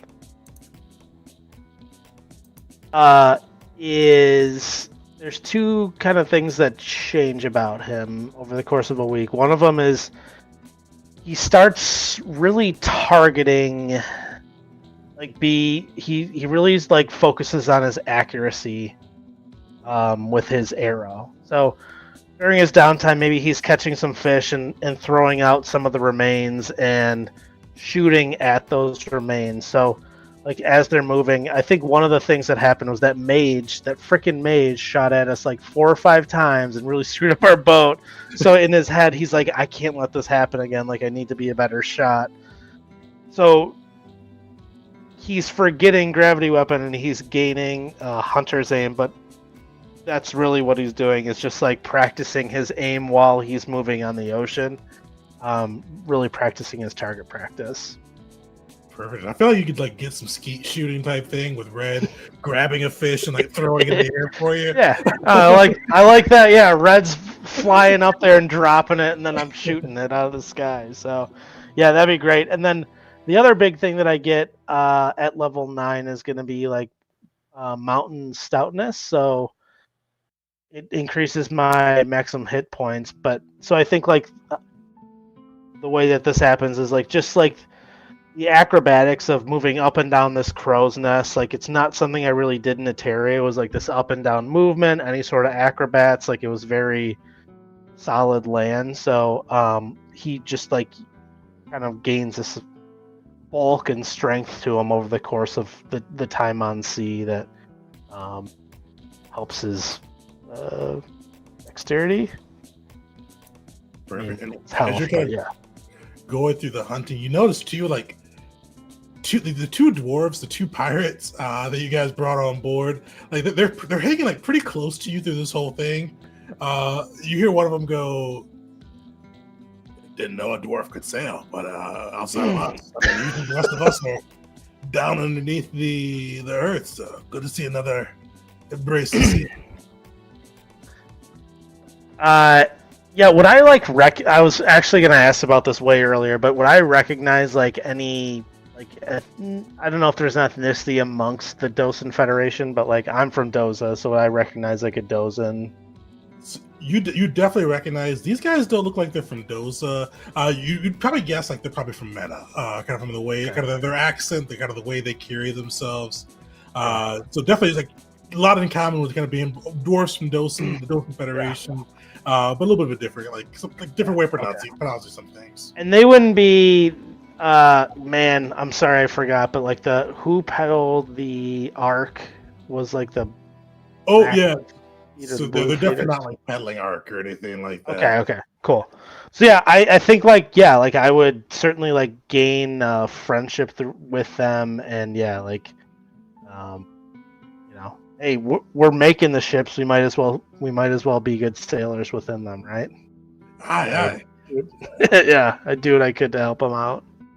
And you kind of hear one of the things they will say to you pretty quietly, especially after they get to know you for a bit too. He goes, "I don't know what the rest of your crew, and I'm not going to stain myself out sea, but a lot of Inferno worshippers out here. That's a weird spot for a dwarf, but hey, you didn't throw us off the boat, so who am I to complain?" Yeah, I mean, listen, these are it's a few too many Infernal worshippers, if you're asking me. So I'm with you, boys. Perfect. With that too, you guys are able to kind of spend that time getting that hunter shot going. And that is everybody for the first week of downtime. What we're gonna do is we're gonna take a quick break. So about 5 minutes on that side. Grab a drink, whatever. We're gonna do the remaining rolls for kind of the travel. See how long it takes you guys to get there. Get a crit success that first time. So bringing that travel down. With that currently, because you got 7 days, that brings it down for sailed to 28 days. Road down to 16 days. And you can even pop it up if you guys get another crit success there. What we'll do, though, is for any extra downtime that comes from the travel, we'll resolve that off cam on that side. We'll resolve that through Discord. And then once we get through the travel piece, we'll get into Fesia. Gonna kick off the war arc and probably wrap up the session. Come back about 5 minutes. Sounds good. Sweet.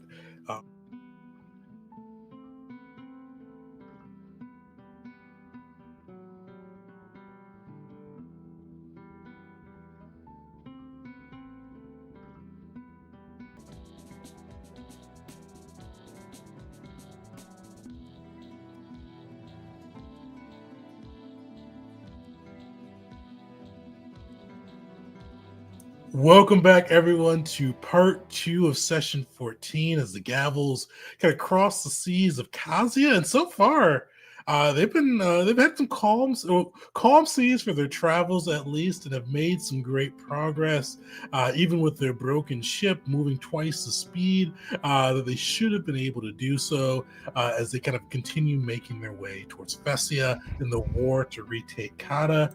We got to hear some of what they were doing for their downtime, and I think I mentioned this before we went to break. But what we're going to do for these ones, we're going to do kind of the remaining rolls, kind of on air for this one to kind of see how long it takes you to get there. But then what we'll do is we'll come back, depending on if you guys decide to row, sail, whatever you guys do for those remaining rolls. If you have downtime, we'll kind of come back to that, probably through Discord, and then announce anything that comes out of it at the start of the next session. Just because I want to make sure we get to Fesia. There's some cool things I want to kind of introduce there, and then kind of wrap the session. For the travel piece, who wants to be our D20 rollers? Actually, are you guys looking to sail again? And if so, who wants to roll that D20 for us? I want to get back to land, to be honest. Let's get on land, dude. I wanna get away from this dragon that we all mocked in our dreams. Will was flippant about that, but he is I'm just like sail, add another list okay to the list of powerful people who want us Slight dead. preference to sail, I guess. Yeah. So it sounds like the crew is rowing this time. I have a slight preference for sailing, but I'm not sold on it. And I think Spirit, you said you are as well. Oh, Yes. I mean, I'm also down for sailing. I'm not opposed. Sailing's faster, right? Rowing's faster. Rowing is faster. Oh, Sailing, we get that sweet downtime. I got my downtime. I'll default whatever you guys want. I'm good. I could use more. I'll craft G, shit. you said sailing, G?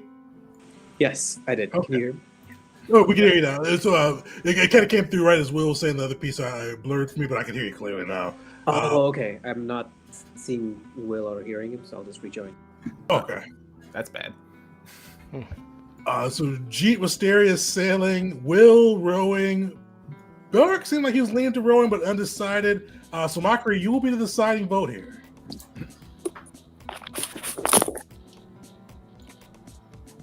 Probably rowing. Okay. Makes sense. Get off the seas, get to land as quick as you can. So with that, Mark talked a lot of shit. I'm going to be really talked a lot of shit, and he I found know. out, he fucked around and he found out rather fast, and he kind of knows better now. Like, yeah, they call you endless. Prove it. Oh, Yeah. my end is not. You guys both talked a lot of shit. I'm like, get off the sea, dude. Like that was rough. I was like, what are we doing? Will's just tired of all these powerful people trying to kill us or mess with us. And Yeah. His whole life is just like, leave me alone. Mocker is taking this stress out on the wrong person. Exactly. I know. Like this guy is We're his There was- I mortal don't think there- enemy now because of those 2 lines of dialogue. I don't think there was anything we could say that could make it not our mortal enemy. Well, We yeah. okay, listen. At least from my end, I definitely said the things that definitely cemented the mortal enemy Sure. bit. Yeah, there was. Yeah. Yeah. Yeah, Will dismissed him and then said, "We're done with this shit. Come at us if you want to." One said you have Mockery, no you friends said you gotta- left because we killed them. It's insane. And there's nobody to bury. There's nobody. Yeah, that'll come back up probably. But with that, let's get rolling. So with that, so for timing, rowing. If you guys get another crit success, you guys could be there this week. With that crit success, you guys would be there on time too. Like you just rode that whole way there. Because you guys have been moving pretty quickly. Nobody would know you were delayed whatsoever, or even think you took time to kind of sail it out. They would think you got there pretty much as quick as you could. I mean, I'm okay with them knowing we're delayed. Look at our shit. Well, they're gonna know something happened to you. Half torched. Like, we have an excuse. I brought a doctor's note.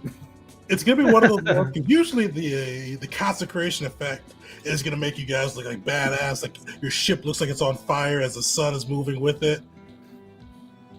But with how much fireballs and how much scorch marks you guys have, people may assume your ship is on fire. As you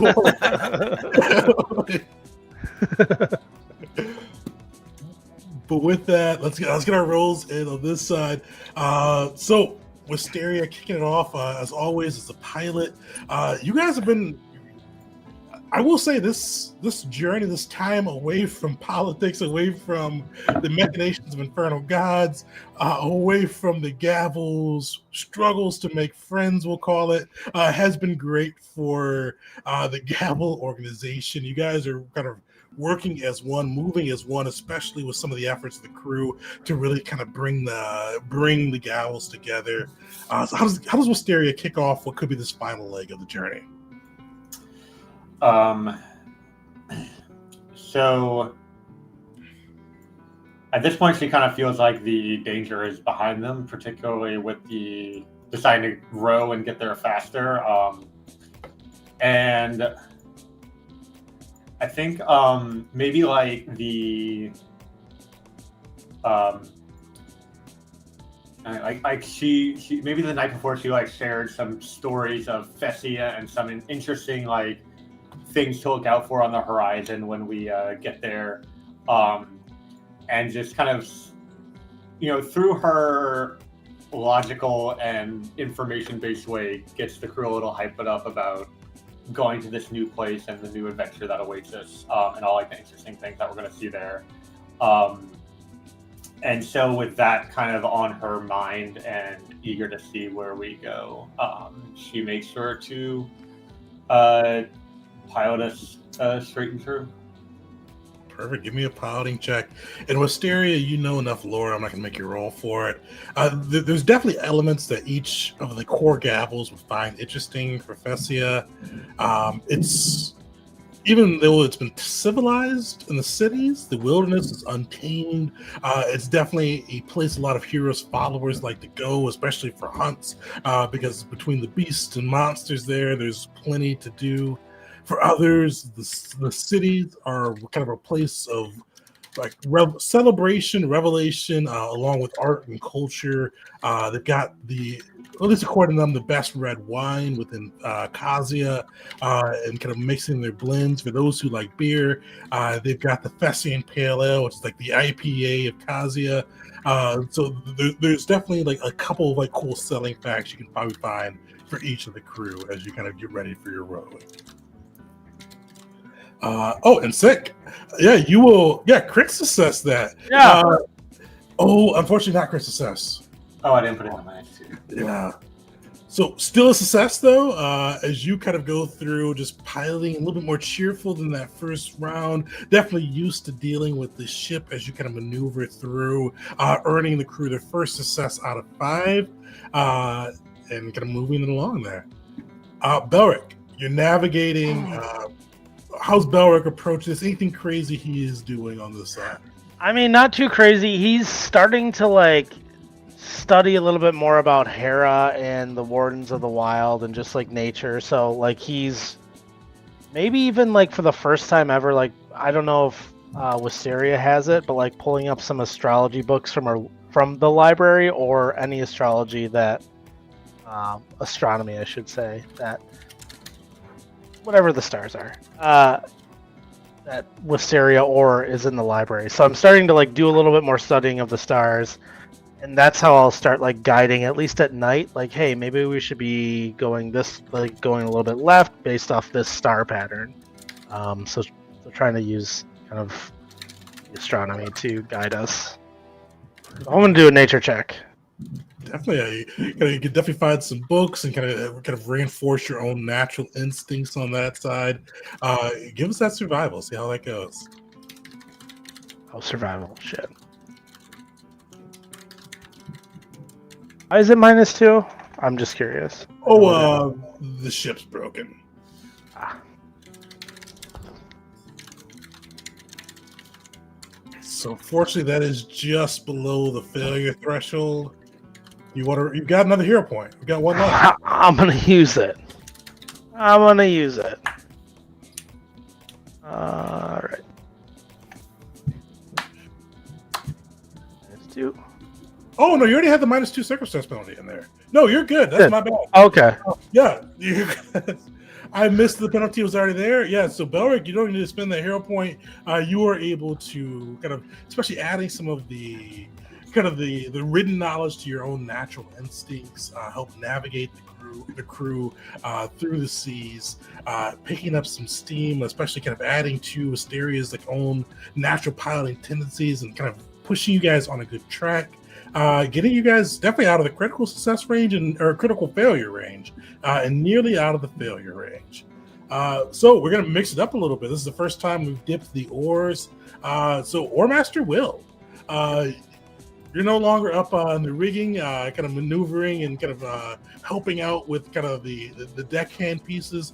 You're motivating the crew to row and row harder. How does Will go about that? About the same as he was doing when he was up above. Honestly, he is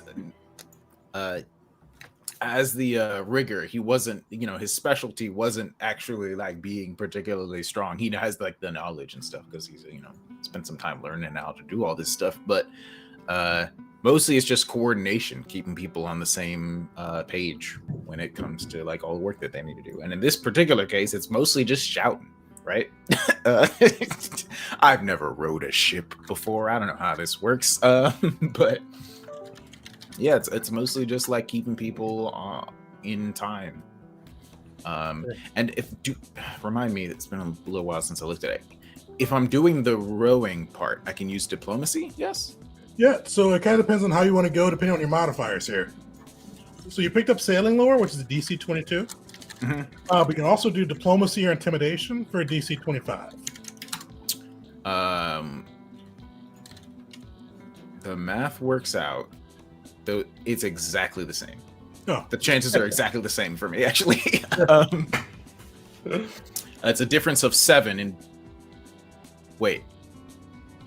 No, it's not the same. No, it's significantly better for me to use diplomacy. I did some math wrong. Never mind. Yeah. So diplomacy is much better for me to use because I have and it's also a plus 8. So I just did every part of that math wrong. All right. So I'm going to use diplomacy. Oof. Even rolling a 3. Oh man. Because you also have that -2, so that would be a failure unless you use your last hero point. Yeah. I don't think I'm going to need another hero point. I'll use it. Why not? I rolled a 2. It's almost impossible for me to get worse. There we go. And then a sudden combat is rolled. If I die, I die. But you are able to go through. You see the crew dip the oars, and he's kind of getting that hymn, that rowing chanty going, getting the crew moving all at the same time, just propelling forward. That is going to get you a crit success. This is 2 successes putting you guys at 4 successes. So you guys are already at a success, no matter what.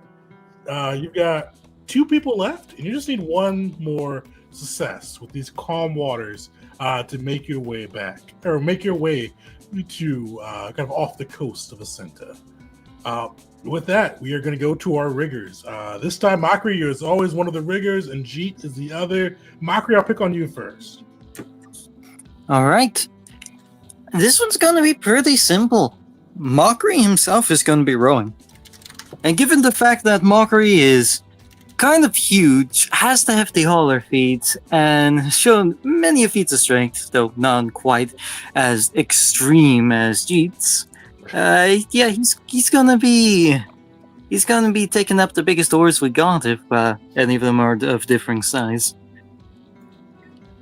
Definitely, you can take up some of those ones. Kind of, I've never rowed a ship. I imagine the front or the back is probably the hardest. We'll say one of those is the hardest. Definitely take that up. Give me an athletics check. Ooh, I thought of good flavoring for this as well. For this one, could it also be in addition to like that, whenever he has to tap out from that, he's also like still being on it, still rowing, just taking the spot of whichever gavel is the most tired in their position. Definitely, and because for the rowing too, it's usually kind of most of the red shirts or mostly the some of the, even like the leaders of B crew. So you could definitely kind of like skip your own breaks and kind of take over their spots and just keep it going, keep pushing through the tiredness. Heck yeah, we'll do it. I'm a hero point. Oh yeah, Immediately. Nice, Oh! perfect. Mockery, you go through and like just that week is tireless for you. Like as other people like get strained, get tired of rowing, you take their spot. You kind of just continually propelling the ship, pushing it, keeping it moving forward, keeping that oar going in. You kind of hear that same dip and splash of the oar is repeatedly maneuvering forward and keeping the ship going in. That already puts you at a critical success. But Jeet, what does Jeet do to kind of put the group over the top here? He will be. For him, it's just like smithing, right? Like blacksmithing. It's repetitive when you're just hammering away, and it requires a lot of endurance. So he just kind of locks in, starts chanting a rhythmic long prayer of Nar, and then if there are other followers of Nar around him, then he'll try and pick one that is commonly known, and then he'll just like keep repeating that over and over again, and then let that fuel him. Perfect. Give me your choice of athletics or acrobatics or sailing lore. You got it. All right, athletics it is. Nice. Yeah, going through it. I forgot how I have to look at my notes to see how many, but I know we did roll last time for how many other followers of Nar are on there, but you are able to get that prayer going, rhythmic chant. It's just going to keep pushing through, keep rowing in, just pushing like this boat. And like as you guys go, this week is like flies by. As you kind of look through Belric, you track the stars and your maps. With Steri, as you guide the ship, you guys are just cutting through sea, getting there far quicker than you should have. With the boat in the condition it is, pretty much falling apart. But eventually, you are able to make your way kind of off the coast of Ascenta, where where Pericles told you the Duke was gathering his forces. You see kind of like this, kind of as you approach, you see this island and you see so many different boats docked within it, almost surrounding the island with numerous different sails kind of poking up towards the clouds. You see probably the largest sail or flag bolted onto the island itself, and you see this griffin with kind of purple and gold coloring for the flag, and No roll necessary. You guys had enough time, and I'm sure Wisteria would have told you if she hasn't yet. That's the Royce family symbol, the symbol of the Barons of Kata, the people who have hired you, the people who provided you with this ship to help them retake their homeland. So you see that griffin symbol kind of flying high in the sky, and as you approach, you do see kind of like these two patrol ships kind of start to set sail and kind of head towards you, all boasting this griffin symbol upon their mast. And eventually, you see one call up to you and goes, "Oi, state your business. I see you are riding a Fesian Scaphos. Are you here on the Duke's orders?" Yes, we've been sent by Pericles Veno, and we have a contract to help in the war effort. We are the Gavel of Evasera. Our ship is the Balancing Act, and we are here to provide our assistance however we can. Nice. I just want to mention how rough that might seem, saying, "Oh yeah, the support is here," and it's a broken, burning ship. All right. Well, On don't the other end- now. On the I felt other like end, I felt like a badass coming in until now. no, I was about to say on the other end, if we do a was like, good hell job yeah, here, dude. the legend being that we rode in on a ship, basically like almost like a ghost, reefed in flames. Yeah. And you do see like the soldiers, and one of the things, like the soldiers look as you approach too, and they've got, and let me describe the soldiers a little bit. We've not been to Fesia yet. The soldiers you see are kind of wearing almost, it looks like Spartan armor style. You see that many of them have swords and shields and spears. They're kind of wearing this bronze, kind of mixture of bronze and iron, kind of layered armor with kind of like the kind of Spartan combat skirt type piece, and you see they are kind of all watching you with this almost kind of like, you can tell by their face no sense motive role necessary. They want to comment on the state of your ship, the burning prow, but you see they are very surprisingly disciplined as they kind of look at you, and you hear one of them go, "Oi, understood. Go to dock 6-5. Dock there. There'll be a portmaster. He will give you your instructions. Go by the Storm God's grace." And you see one of the ships peels off and kind of goes back towards kind of where it was kind of waiting in the bay. The other one actually kind of guides you towards the port. And as you kind of head towards the port, you see this island. The island itself isn't very big. It's like probably like 2 to 3 square miles. It's not like a huge island, but you see this island right now has been turned into a war camp. There's so many different war vessels kind of in anchorage around it. Just kind of like you see some of them are being refitted, some of them are being repaired, some of them are just kind of see loading supplies on as they prepare to kind of go to battle. One of the things that probably catches your eye, especially as they lead you towards your dock within the island, is you do see kind of a familiar symbol on there as well.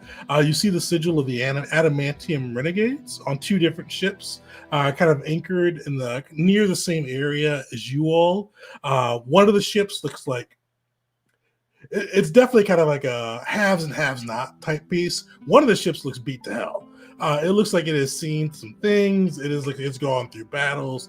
You see like portions of it have been replaced, different wood, different sails, like different. It looks like it's been kind of held together by sheer determination. The other one looks to be a Mokulan warship. It is well outfitted. Somebody paid some hefty gold for it. It is shiny and it looks brand new. Like it looks like this may be its maiden voyage. But both of the ships sporting the Adamantium Renegade sigil are kind of docked right next to each other. But eventually you are able to kind of dock your ship, and you see like this Fessian Island. One of the big things too, it was warm as Eteria, but where Eteria was kind of like this dry heat, Fesia is like this humid jungle style weather.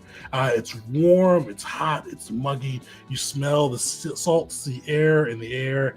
You feel kind of this almost never-ending breeze. It kind of feels like kind of filtering to and fro, almost like changing directions at a whim. Usually, pretty much anywhere else you go, the wind usually is blowing one direction and maybe changes over the course of a day. But here, from minute to minute, it can change from hour to hour. It changes on its own whims, kind of which way it blows, whether it blows hot, blows cold, and you kind of feel it kind of just moving through your clothes and your skin. But the other thing that you kind of notice as you approach too is the war camp itself. This war camp is well arrayed, and Jeet, especially with your knowledge of kind of your warfare lore. Yeah, you can see this camp is well in order. You see on the outskirts as you guys approach, it's kind of like more like the followers camp. So people who may peddle goods, treat the wounded, social services, anything else that's kind of like not on the war effort, kind of in that followers camp. You see it's there, and even that is organized. But as you get in, you start to see it's kind of more organized and organized. The closer you get to the circle, the center of the island, and the kind of where this building stands, the only structure that looks like it has a sense of permanency there. And you see kind of flying from its head that same purple and gold griffin, kind of flying from kind of a flag flying from its top. But eventually you are able to dock the ship, and you do see both this kind of almost olive-skinned portmaster kind of waiting beneath, tapping a pen on a clipboard. But you do see you kind of attracted a little bit of a crowd as well, with onlookers from sailors to merchants, all kind of just taking a look at this burning ship that looks like it's on fire, kind of sailing through the seas that looks like a strong wave probably could take it down, but crossing confidently quickly across this open seas and docking into the island. What do you guys do? How do you guys disembark? Is there anything crazy you guys do? I want to do a princess wave as I leave the ship. Just what is it? Twirl, twirl, blow a kiss, touch the pearls. Like, I can't remember the rhyme. If we're attracting a crowd, yeah, I'm waving. Yeah, I'm hamming it up. As the wind picks up around us with stereo, we'll make a comment about like, how's a girl supposed to read a book in these conditions? As her like papers are all like fluttering around from all the books that are hanging on her belt. That would cue mockery behind, both with his hands, jaws, and tail, catching all the papers and books that are flying behind Mysteria so they don't go into the water. Thanks. Balric's enjoying it. He's at home, like not at home, but his second home maybe. Like he's just like, yeah, I'm back. Him and Bear, like, yeah. The ground, it's so great. Yeah. Belric, as you like get closer to the land, you smell between you and Bear, you smell like these familiar scents. You smell like the wildlife, and definitely the Eterian deserts. Like there was still wildlife there, but like here it's Eteria. You had to look for, especially when you're in the desert sections, you had to look for the wildlife. The wildlife here this is the wildlife's home. We'll say you see birds flying overhead. You can hear kind of the sound. You can even see fish kind of flopping near the water, kind of jumping near the water. You can hear kind of the sounds of animals deeper within the island. Like this is like the wilds, one of the wilds' homes. We'll say. Can you can you ping on the map where we've landed again? Oh yeah, definitely. So you guys are off the coast of Ascenta, so kind of like about here-ish. Cool. So yeah, you as you guys, some waves, some just kind of soak in the moment, trying to catch their papers with the wind blowing in its own mind. You see that dock worker, and you see kind of this crowd gathering around you. Oh, and actually, that's the question too. For some of you, this would be the first time you're interacting with people, or at least not the first time, but the most recent time interacting with people that aren't the Gavels with your marks. How are you guys feeling? Will, Wisteria, and Mockery. Mockery, you're probably fine, but This is a question Yeah. The guy who hired us, Pericles, he doesn't know that he happened to us. left does before he? the last fight. Gotcha. Okay. So I mean, he Will's probably keeping his mouth knows you shut. won by hearsay, but he didn't even see you guys beat the squad 7. He left before then, and definitely left before the final fight, I should Right. say. Will is on a only speak when spoken to kind of situation right now. Yeah, at this point, Wisteria kind of is starting to see the drawbacks of that situation, and so it's just kind of reminding her that like this is another thing on her to deal with. That she's like, I'm going to try to deal with this as soon as I have time, but there's so many other things I need to take care of first, and she's just annoyed that like these people are probably going to be confused or put off by it, and she hasn't gotten a chance to solve that problem yet. Because it is on her list of things in downtime to look at that in more detail and see if there's anything to do about it. But Dang, in that case, I do have something to say for Mockery. Mockery would be looking to Wisteria with sympathy and a little bit of sadness that she has to deal with some of the stuff he's had to deal with all throughout his life.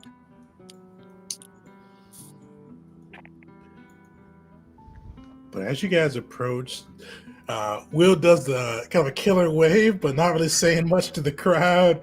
You do hear the dock master kind of look up and go, "Oi, you lots of the Gavels. How the hell did you sail this ship? It looks like it's on fire. There's a hole here. There's a hole there. Scorch marks here. Pericles told us we just gave you the ship. It just came off the yard. What the hell happened?" Very That- carefully. you should ask the dragon. there used to be a hole there, but I patched that up. I brought the materials for our crews to patch that up. Had a little run-in with a dragon. Don't worry about it. Two, actually. Like for a moment, like he was just kind of like scribbling along, and then he like kind of like you see him like stop writing and looked up. By the gods, you lot fought a dragon. Earthenor? Yeah, can you spell that? Rathnor. Because I am almost certain I spelled it wrong. Rathnor. The name of the dragon that wants us dead. Irythar, I believe. Let me make sure. Yeah, I was so wrong. I think I got Rath- 2 letters right from that. Rathnor. So I'll just throw a thing in there. So yeah. So Irythar. Gotcha.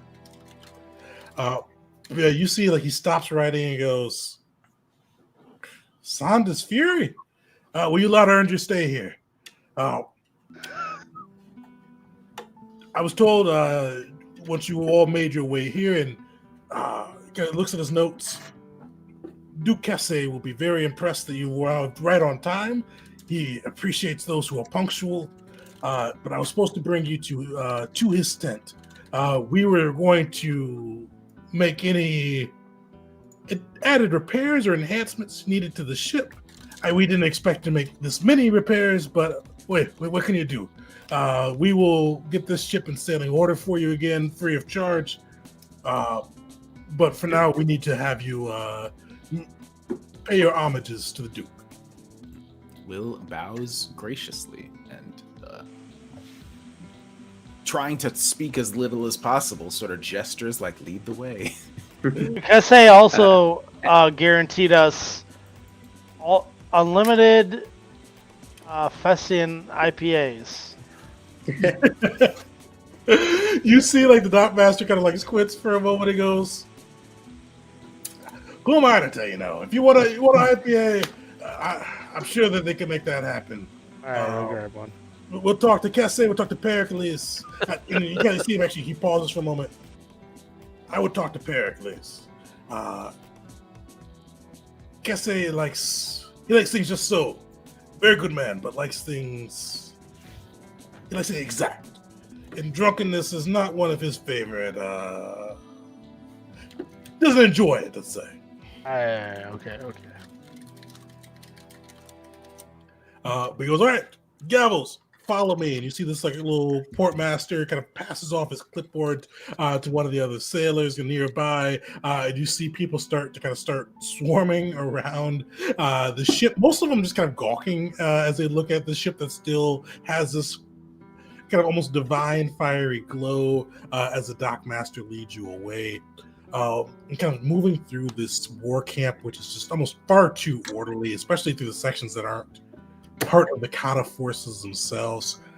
But one of the big things that catches your guys' eyes as you kind of maneuver through and get past the merchants, past some of the kind of aid tents or kind of the first aid tents, and get into kind of almost a mercenary section of the camp. You see kind of a couple big tents bearing the Adamantium Renegade sigil.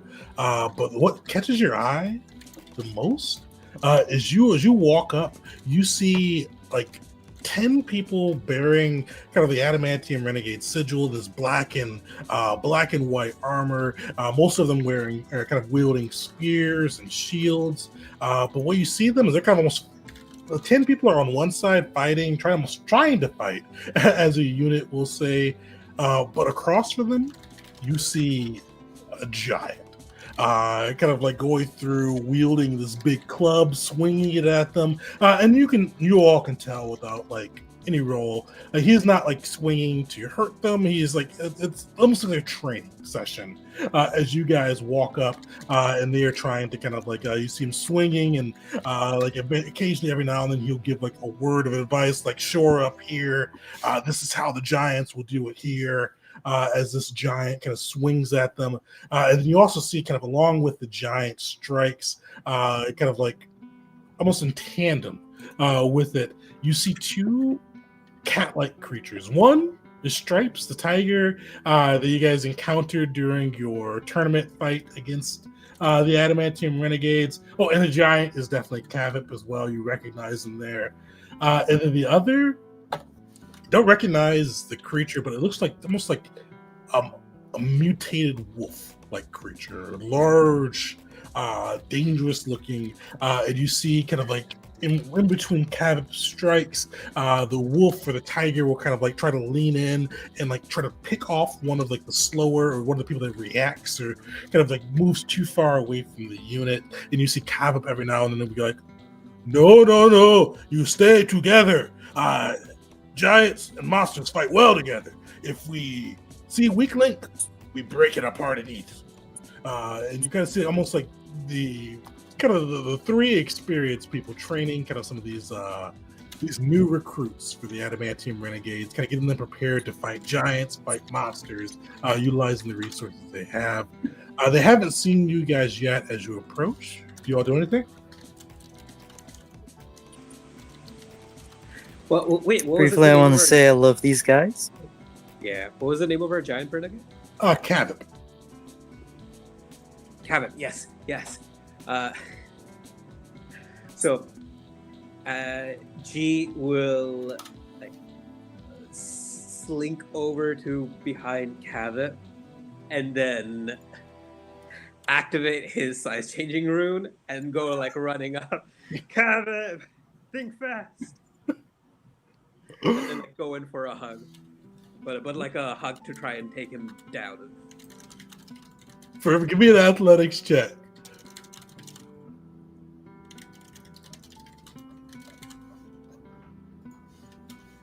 Nice. Yeah, you like take him by surprise and wrap him up, and you guys see two things. Kind of like, first he goes, "Gee, you made it." But then, like, you see, like, he gives like a hug, like, grapples with you a little bit. You get the better of him for a moment. He like thumps your back, but then you see his face fall. And he goes, "Oh, we not happy with you." You say we stupid and Velnu bad. Reminder for the crew, when you guys were recruiting your last bit of Gavel's red shirts, you said that Velnu was a crook and that the Adamantium Renegades didn't notice. You were trying to be nice to them, but yeah. Wow. What are you talking about? And then you say it again. Oh, well. Looks from side to side. It's awkward now. You know, let's leave the marketing to the marketing people. You know, you and I, we don't have to let that come between us. Give me a diplomacy check, G. Okay. Come on. Hey, the improv training for this. Oh yeah, that seems right. You see, he goes, we thought we friends, we fight, we said no contracts, nobody has to die. We happy with you fight. But then we say, we dumb, we don't know Velnu Crook, and Velnu no Crook, he pays us very well, he pays us on time. But he kind of gives you, still gives you like a friendly thump, though. He goes, I beat you next time, though, so it's good you're here, so I can beat you next time. Yeah, well, I'll make it up. I'll try to make it up for it on the field, and maybe during the ale-filled celebrations. You guys see, like, he starts to smile, like almost despite himself. But as you see, like, as he starts to smile, like that mutated wolf creature, you see it kind of like morph, shifting quickly from kind of like this grayish black fur into like these brown skin with deep green kind of colored clothing, along with green and black through her hair. And you see Alira kind of take shape, and she goes, well, Gabbles, I guess it's good to see you again. Belric, always pleasure to see another follower of Hera. I actually had money that you wouldn't show after your theatrics in the Coliseum. I guess I owe a Rog 5 gold. Our theatrics where we won the tournament? You see like Cavett pouts on that side, like you see, like literally, like he kicks some dirt. He goes, "Not fair. Khan didn't like us." Did we fight them? I'm You did. asking. Okay. Yeah, you guys fought him. You beat him pretty bad. But you made some bad rolls on my side. Yeah. And some great tactics on your guys' side. You guys will. Okay. Yeah. Well, I'll give him like a little head nod. Yeah. All right. I'm not rubbing anything in. Illyr goes, well, we're getting our troops prepared for what they'll find when we retake Kata. Welcome, Gabs. I guess you are talented if nothing else. So it's good to have you here. And as I said, Belric, always good to see another follower of Hera.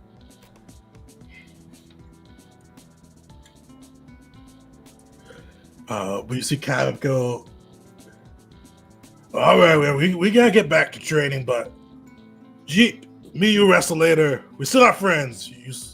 We smart, but we wrestle later.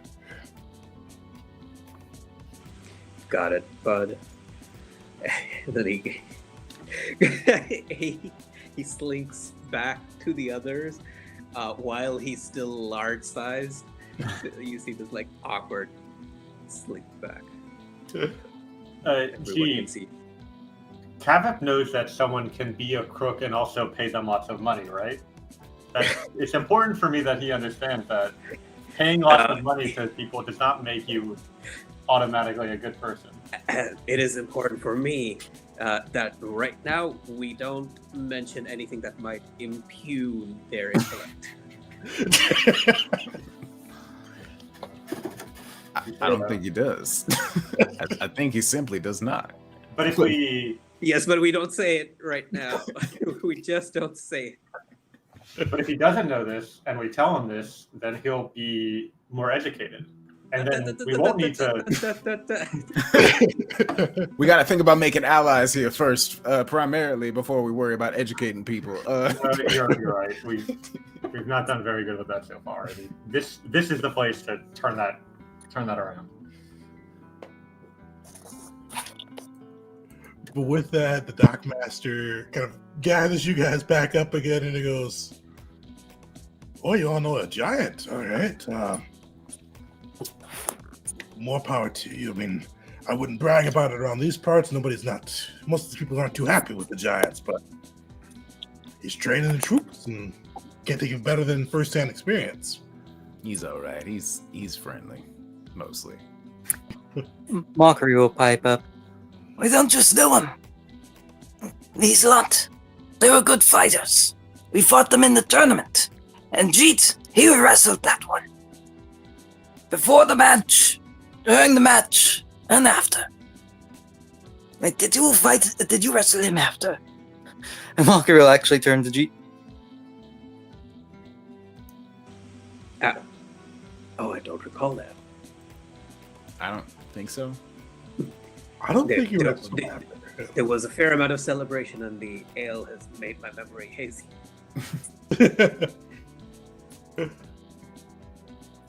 But eventually they're able to lead you guys through kind of like this, through the mercenary section into the very neat and organized kind of rows of war tents, sporting kind of the griffin of Kata, to this like almost permanent structure that seems to be built on the island. And you guys drove past rows and rows of soldiers and guards, escorted by this dockmaster, to eventually you get to this kind of marble door that the dockmaster kind of looks to the guards and goes, "They're here to see the Duke," before kind of like giving you guys a quick nod and kind of moving himself backwards. The guards open the door, and you see within this room, it's well appointed, but definitely not like luxurious. You see that there are maps pretty much on every solid wall, kind of depicting kind of the different islands of Fesia. Primarily the one that kind of takes up the most eye space or real estate is the kind of map of Kata.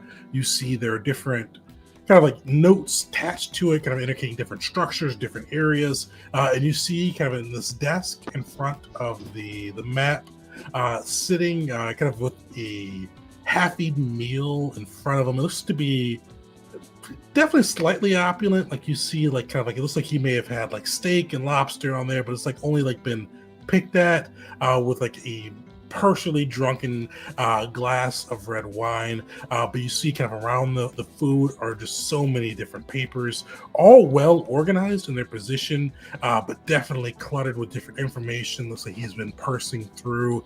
But in the middle of this well organized chaos, you see this man with kind of longer hair bunched into a ponytail. He's got kind of brownish olive skin. He's got this gold and purple armor kind of across his frame. His eyes are probably what draws you the most. He's got like these cold analytical eyes, as he is like clearly roving between different figures, statistics. You kind of see him looking between the papers on his desk to his map, and even kind of occasionally glancing to his left and right, to the people flanking him there. But one of the things that draws your eye, or two of the things that draw your eyes the most, you see the same gold and purple griffin emblazoned, both upon like his chest plate, as well as kind of like on a helmet that's kind of hanging behind him, kind of indicating the Royce family symbol. But you also see too, just kind of like peeking, for those more observant, peeking underneath the desk, and even from some of like the skin near his neck, you see like some significant burns. Like it looks like it's healed, but it looks definitely like a nasty burn kind of captured him. You see kind of like, it looks like it extends far beneath his neck, but the neck's kind of the only place you can see it visibly, unless you look down to his leg. which it looks to be kind of almost purely, looks to be made of metal at this point. It looks like he's lost his biological leg and has gotten a prosthetic. But you can see he's still tapping the metal leg as he's looking between his visors and reading his reports. And you see, as you guys walk in, this kind of younger man in like this bright gold and purple tunic walks up to you and he whispers and goes, "How would you like me to announce you to the Duke?" You have titles. Gavels of Avacera. Oh, individual titles. Oh, never mind. Don't worry about individual titles. We're the Gavel of Evasera. Champions of the tournament of Corsair. Okay, I'll announce you. And you see, like, wait, hold on. What are our titles? we We can got talk more about our titles tonight. All right. Fine. you see this guy go from like this cool quiet voice to this booming kind of just proclamation. It goes, "Announcing the Gavels of Avasara to meet Duke Gesse Royce of Kata." And you see kind of this group look up at you. To his right hand, you recognize Pericles, kind of in this white toga. To his left hand, you see this man and like, you can't even see his face, covered by like this Spartan-style helm, nothing visible poking out. He looks to be like almost a beast of a man. Like he looks, for those like war, especially with that warfare lore, he looks intimidating. But he does not speak. He kind of hangs to the left of the Duke. But you do see the Duke look up, kind of regarding you guys with that same kind of almost analytical stare. And he goes, "Well met, Gavels. Pericles here has told me of your triumphs within the tournament, and that you have indicated that you wish to aid us in retaking my homeland for my people." Little bows. You can see him give you a very small nod. And he goes, "Oh, go ahead, Belric." No, sorry. I shouldn't. No, go for it, I should. I'm not. Yeah, I'm not gonna say anything. I'm sorry. yeah. So you get, Go for it. go for it, Mockery. No, I was telling Belric to go for it. Nah, whatever he's saying, it's probably a bad idea. It's not a good idea. Yeah, I'm gonna wait. He gives kind of you guys all a smile, nod, and he goes, "I've been most interested to hear about you from your own words, we'll say. I've heard rumors of tournament triumphs and chaos following it. Gavels, tell me about yourselves." And you guys, and one of the things you'll notice first too, is he kind of see his eyes, no sense motive necessary. He looks to Agnijit of Clan Abe, or Agnijit Abe of Clan Abe first, and then he looks to Asteria Abe, but not of the clan. Take that as you will. So, Mockery will speak up, standing tall, as he is very tall. "I am Mockery, the Hand of Goldinia. I fought in the tournament, and for most of my life I have fought for the Infernal Gods. The Gavels do not fight for the Infernal Gods. Only I, as an individual, do. I have fought and fought. I have fought for people. I have fought undead. I have fought the living. I have fought shadows for flame. And I have fought chaos. I fight for order. I fight for the Gavels. And now I will fight for your home, your people, your lands, against those who would try and despoil them. The monsters and giants." Right. You may have heard the rumors. There was an unfortunate incident with the god of chaos, deception, and deceit. But hey, right now we're just eager to have a positive cause to fight for. That's why we find ourselves here.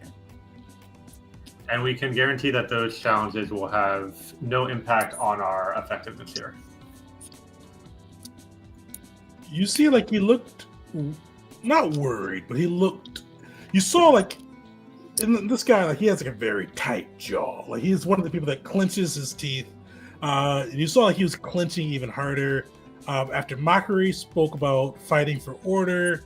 Will mentioning the dalliance, we'll say, with Shinzo, but it did loosen slightly as Wisteria at least promised or mentioned that it won't impact the duties here.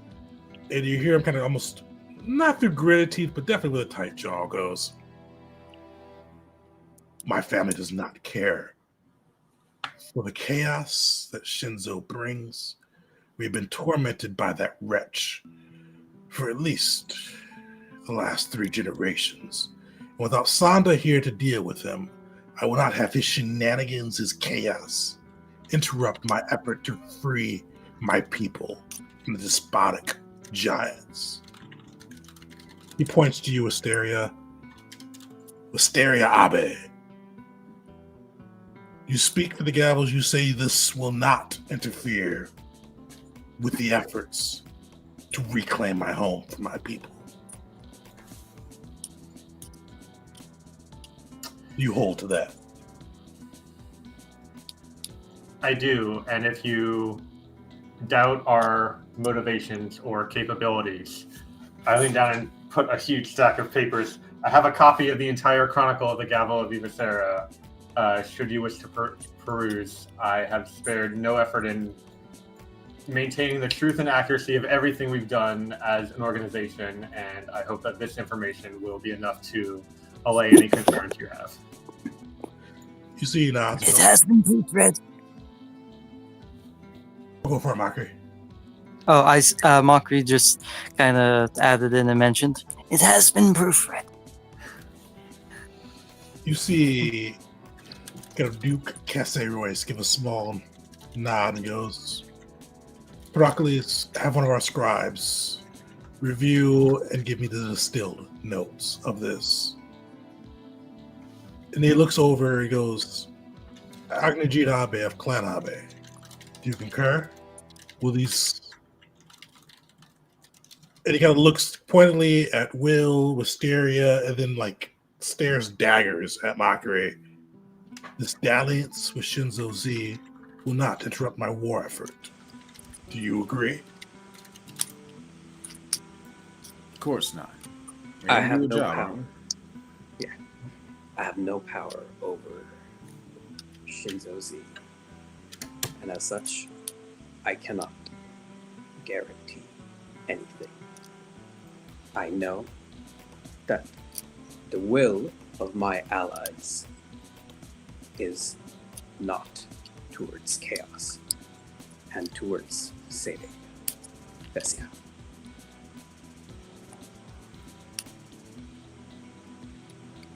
You see Casse gives kind of a small nod, and Heracles kind of leans in and goes, "Your Grace, I know they may be a bit unconventional, but they are very talented warriors. They will aid in this, and we've..."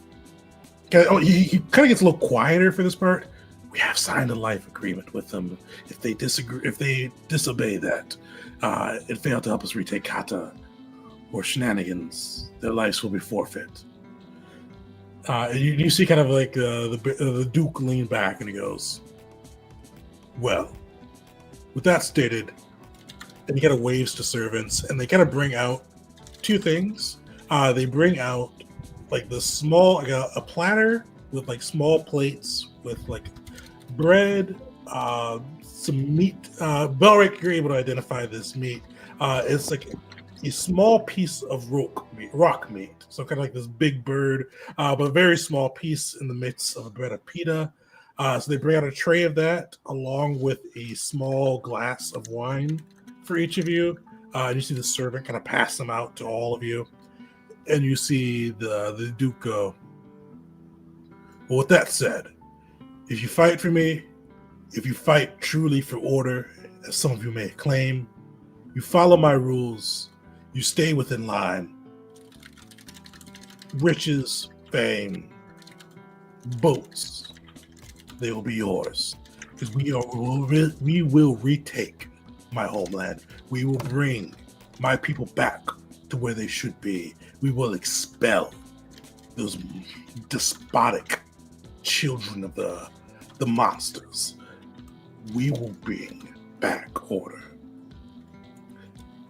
He kind of points to the food and drink that will either be passed out to you in your hand. And he goes, drink this, eat this, and you will be in my service and under my protection. As long as you obey, you will always have a place here. You will have gold in your pouch. You will have food in your belly. You will have good service to put your work into.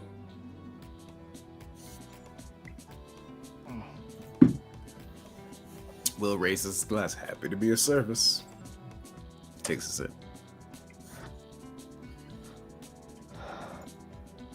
You see, does anybody not drink or eat? I guess I will. I mean, I'm confused, but yeah, I will. And Belling, actually, you lived in Fesia before, so I'll give this one no society role necessary.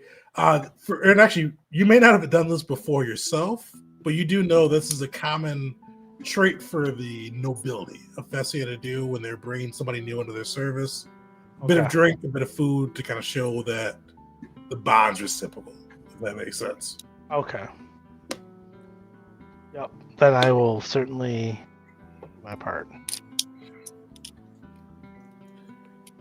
I appreciate that you all showed up on time. Punctuality is near trait to the gods, as I've known. And it was through no small effort on our part, as your scribes will tell you. We ran into quite some trouble on the way, but we were able to take care of it to get here on time as we had agreed to.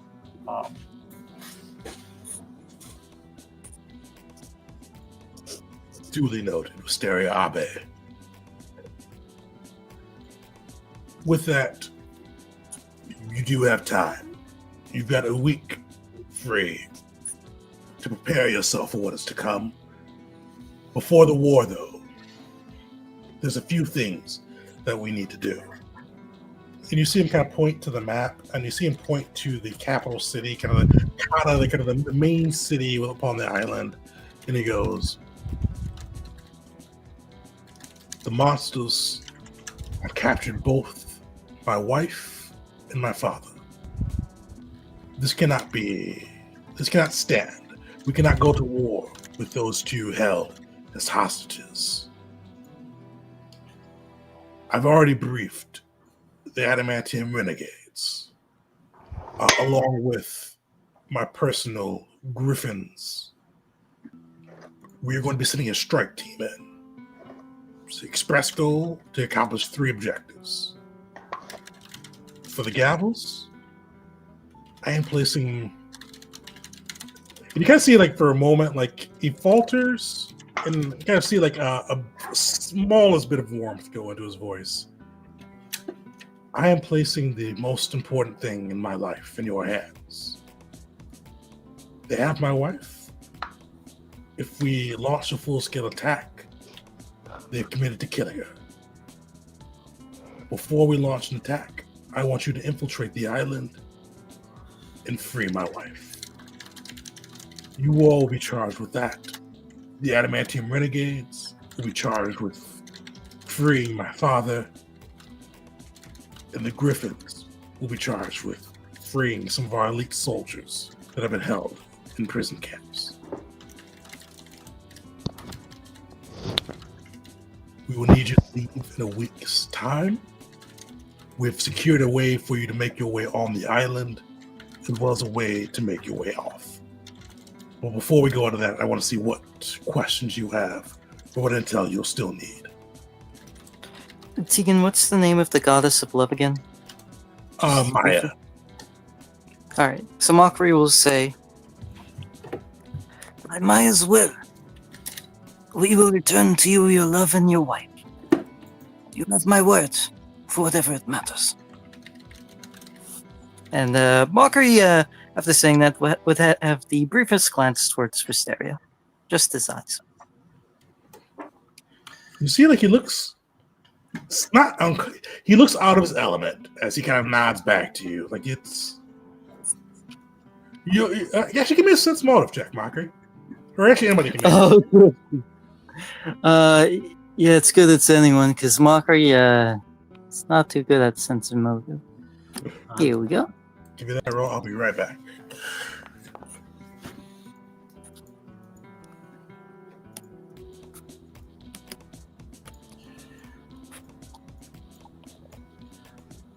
Wisteria understands why he doesn't use her preferred last name, but that doesn't mean she's happy about it.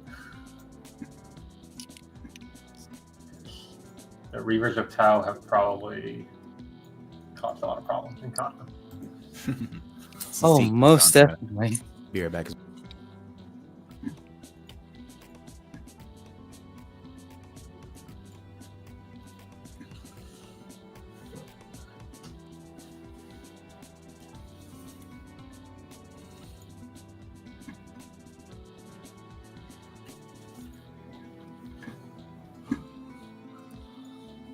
Perfect.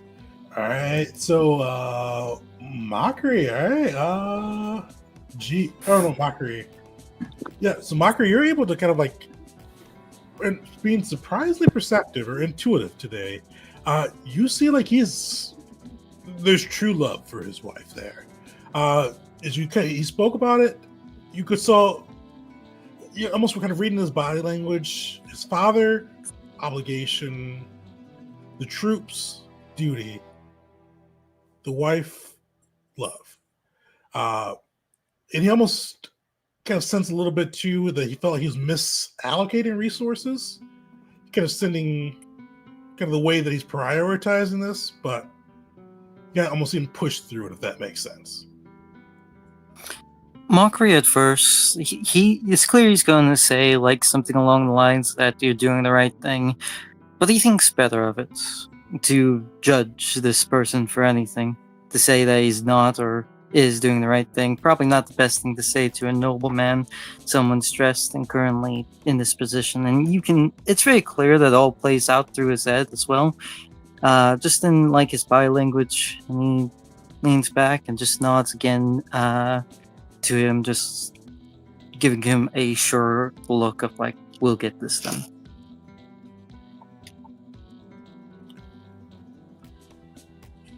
You see him kind of look around at the group and he goes, "It's going to be hard getting you on the island. This is going to be an infiltration exercise. We're not sending the army with you. We are sending you, the elites of the Adamantium Renegades, as well as the elite of my own Griffin Guard. Quiet will be needed. Fortunately, or unfortunately as it were, my father failed to properly defend against, let's say, teleportation intrusions within the bounds of Kata. And to my scout's best reports, the forces of Taish have not closed those gaps. In infiltrating the island, we are going to teleport you in, but the ground defenses are quite intact. The weakness within the teleportation concentration is in the air. We are going to teleport you 2 miles up.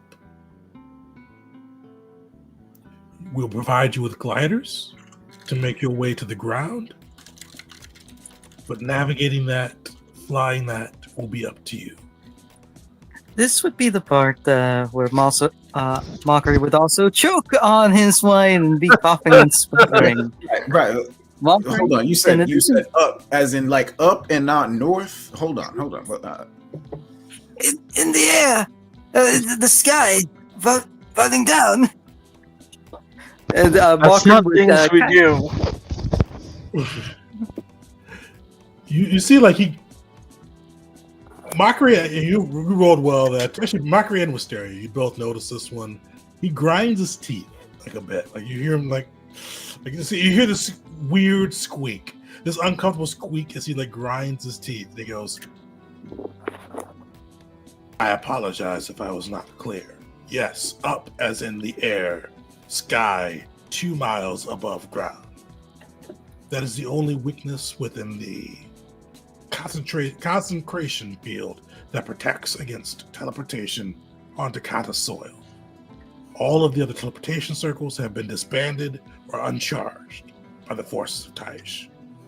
We cannot risk landing a boat at this time. The perimeter defenses are too tight. The only way for you to get on to the land without being noticed is the air. Our inventors have provided us with these gliders that will allow you to soar your way down to the surface of my homeland. Now, outside of up or north or whatever that was, what questions do you all have? What information do we have about the resistance we'll face? You kind of see like a bit of sadness in his eyes, and you see him scratch kind of the left side of his body, kind of where the burns are. It's like clearly unconscious as he like scratches kind of at the scarred burns, and he goes, "Unfortunately, there's not much resistance to speak of. My father believed that surrendering would be the best course, and unfortunately my wounds prevented me from speaking out against him. Most of my elite forces, most of our army, laid down their arms at his request. That's part of what the Griffins will be doing, is freeing those who remain and bringing them to the rendezvous point." And what about those who will be guarding your wife and that will need to get past? What sort of creatures do we know about that'll be there? Or are there any particular individuals leading those who control Kata? You see nods, goes, "Outside of the giants and monsters, I couldn't tell you. Our intelligence has not been able to pinpoint exactly who is guarding my wife or my father. What we do know, though, is that their war chief has been responsible for leading this band. He'll not allow his giant nature to fool you. He is an adept tactician, brutal and unrelenting. We've heard that his rooms or where he's been stationed is near to where my father rests. Fortunately, you all should not have to encounter him, but there is a potential." We can, if Will would already know the answer to this, then we can undo it. But like Will, I would ask is it like all monsters? Like, are we going into like, basically, are we going to be dealing with like people and monsters, or just like monsters? Like, are the people there like freaking scorpion centaur and So like no, like there will be humanoids, but mostly giants for like the humanoids. The others can be a mixture of like just monstrous creatures. So think like aberrations, kind of sentient beasts. So you know that they do favor kind of like there has been kraken spotted like off some of the coast of Taish. Like a lot of like just these truly monstrous, like not bestial, but just truly kind of like monstrous aberration style creatures. Kind of pledge or those descendants of kind of the mother of monsters. All right, so this is not a matter of like infiltrating like an organization. It's a matter of not being seen entirely. Got it. I mean, the giants are there. I mean, Right, but we can't disguise ourselves as giants. Is my main thought. Although one of us does have a size changing rune. So That's true. something. As long doesn't that lasts like a minute, right? It does. I now have something that also lasts 5 minutes, but even so, it's not. Yeah, it's simple.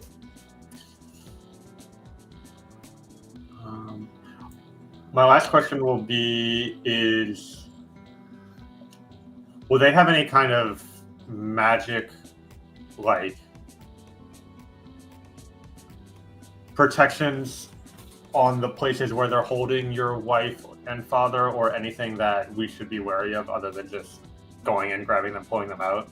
Like, I don't want to, activate some kind of curse or trap that, if you've seen them do anything like this before in your previous engagements with the Children of Tysera.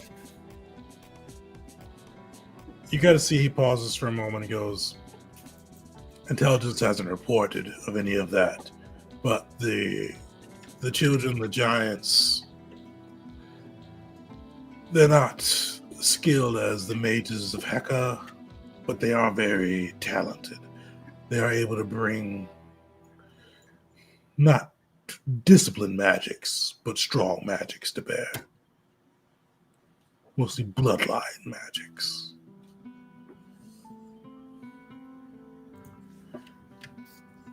But you will have, luckily, with you all arriving upon time, you will have a week to be able to research, prepare, before you need to make your way into Kata. All right. Do you know if, by any chance, that your wife will be able to... Do you know what state she might be in? Do you know if she's injured? Have they sent you any sign of her status? Any proof that she's alive? And he tries to, like... He when he says that, gives a look of, like, sympathy. You see, like, he kind of grinds his teeth again, eyes kind of, like, going, like, slightly, like, more narrow, and he goes, I know she is alive. War Chief Anka sent us a still image utilizing their magics, indicating that both my wife and my father are living, as long as we cooperate. I am placing a lot of trust with you all, especially considering your conditions. All right. Can I see a map of the area, please? He kind of goes, gestures to the Kata, goes, we do have a map of the city. They are being held slightly outside the city within the giant camp. Unfortunately, the giant camp has been recently set up. We don't have maps for that. But you do have some time to see if you can gather any information that you can before we report you in. All right.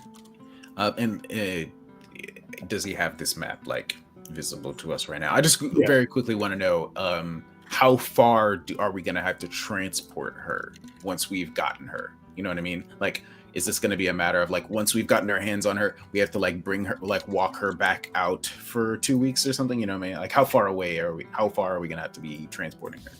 Definitely. So you do see him point from kind of moving from the giant camp, which is probably like about a mile outside the city of Kata, to the city of Kata itself.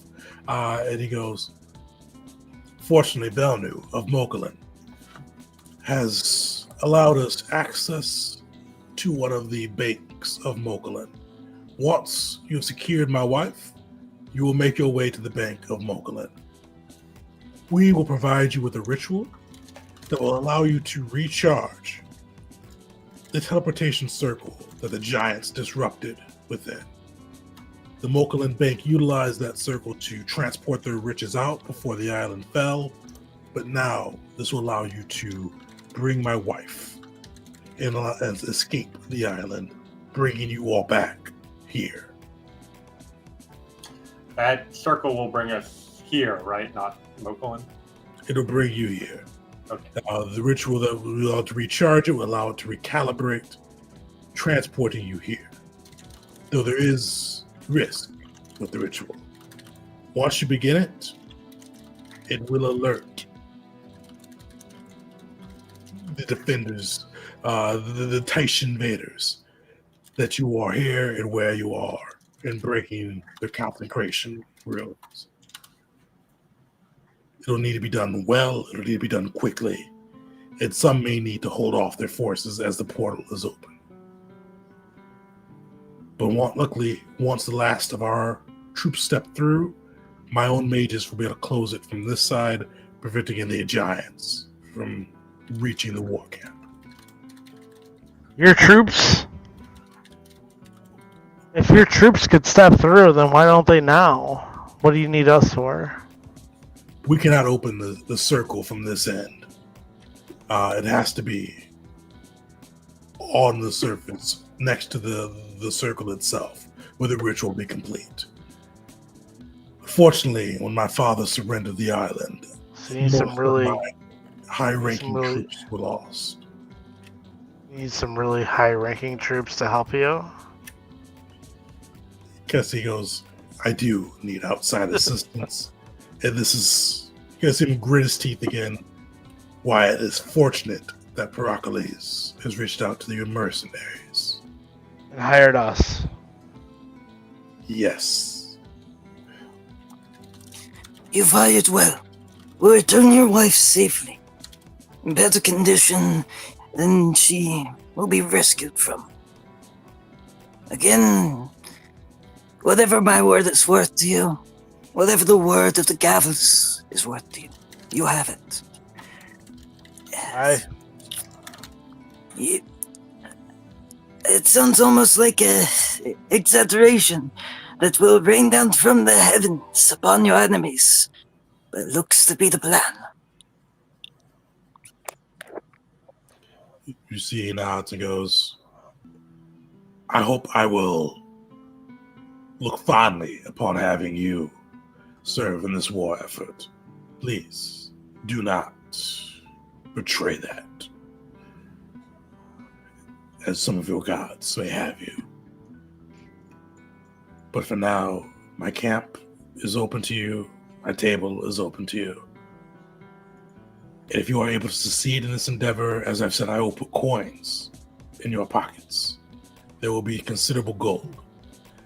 If you are able to bring my wife back to me and allow me to go to war with a full heart against these invaders.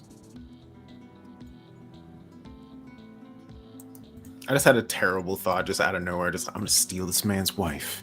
Ah, Come in I and be a dashing rogue who saves her life and steals his wife. that's some thoughts. Man. I like it. The intrusive thoughts just coming in. Sure. Yeah. Just playing into Will's rumors I right mean, there. they brought us here, you know? Like, we're the... All right. Yeah. Okay. Watch us get to the monsters and, like, have a moment where we debate whether or not we join them. No. Oh no. No. Yeah, let's be normal for like at least We're 10 normal. We're normal. We're here to help. This is what we're brought here for. Can we be normal for 3 sessions? Let's find out. Okay, I'm just gonna call it one of the favors, and 100% is gonna end up being, hey, you see that guy's wife? Kill her. Kill her there. Do it. God, I hope not. Shinzo's like, he's not that predictable. I've got lined up, but it's not going to be kill the wife. Shinzo. Oh, yeah. I mean, Will and Mysteria owe favors, and Mockery is currently pledged. So, guys had some reprieve aboard the boats. But yeah, Shinzo will be involved in this arc. But you do see kind of Duke Casse Royce kind of give you guys a nod and says, as I said, your coffers will be full. If you were able to bring my wife back to me unharmed and good health, in as good in health as she could be with her predicament, I will provide the Gavos 3,000 gold coins. My technicians are already repairing the damages to their ship, they're also willing to add an enhancement of your choice to prepare you for the war efforts. Because while this is our opening salvo, freeing my wife and my father, our next steps is we need to convince more of the Fesian nobility to aid troops to us. And once we have a significant enough army, we are going to retake the shores of Kata. Aye.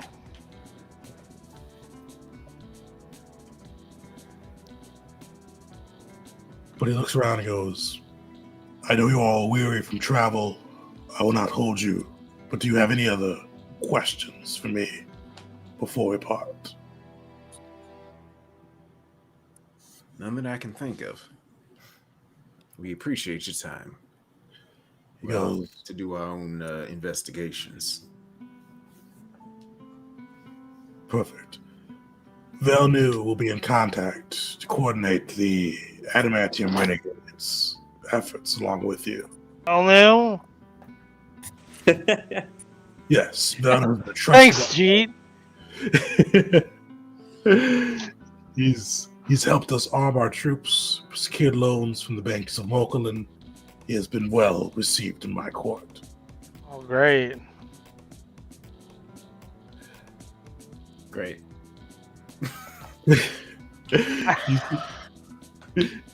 He does give you I guys don't- one final look, and you kind of see, like, once again, he gets the same kind of like looks he did before. He kind of looks over, goes, "Well met, Agnijit Abe of Clan Abe." Gives a slightly lesser greeting to Wisteria Abe. Gavels for the rest. He goes, "It has been good to make your acquaintance, and I hope that we will find the Storm God's blessing in our service to each other."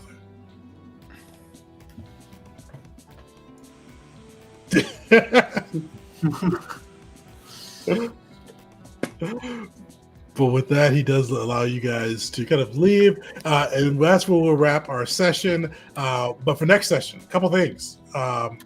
This is going to be an infiltration session.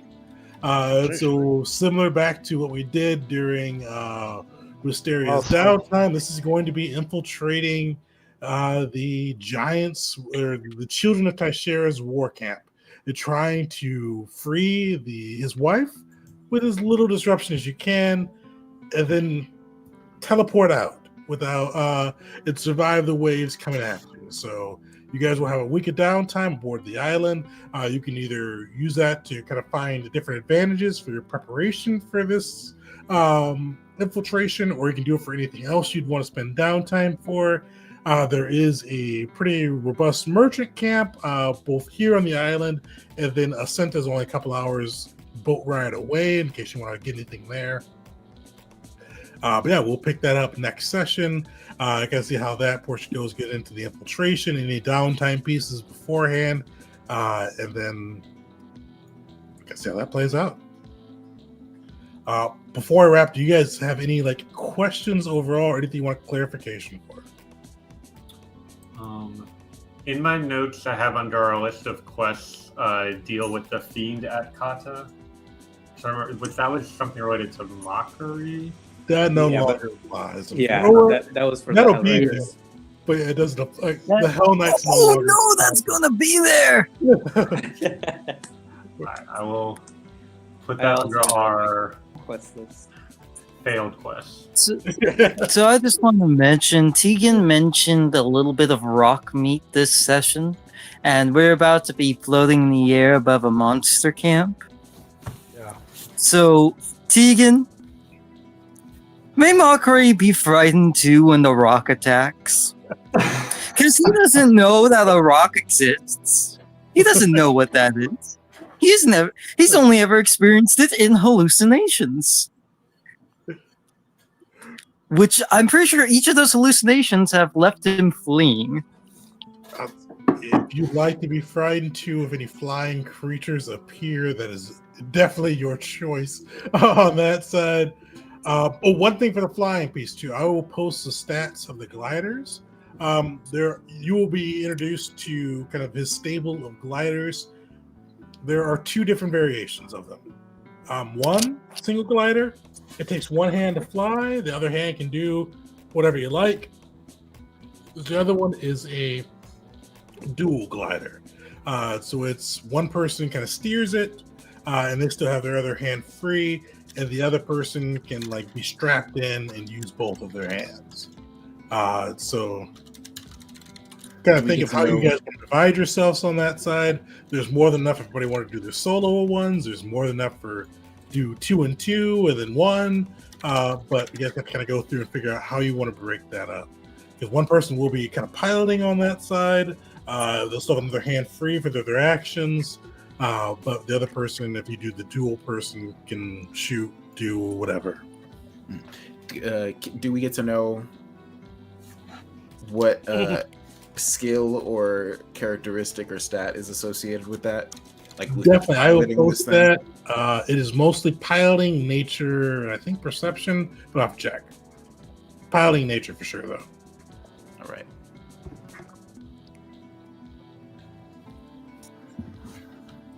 Perfect. I don't have any other questions that I can think of right now, and maybe I'll come up with something. It was a fun session, man. Oh, thanks, guys. Really well done. Probably the most notes in a single session in a while. I know. I wrote a lot of shit down.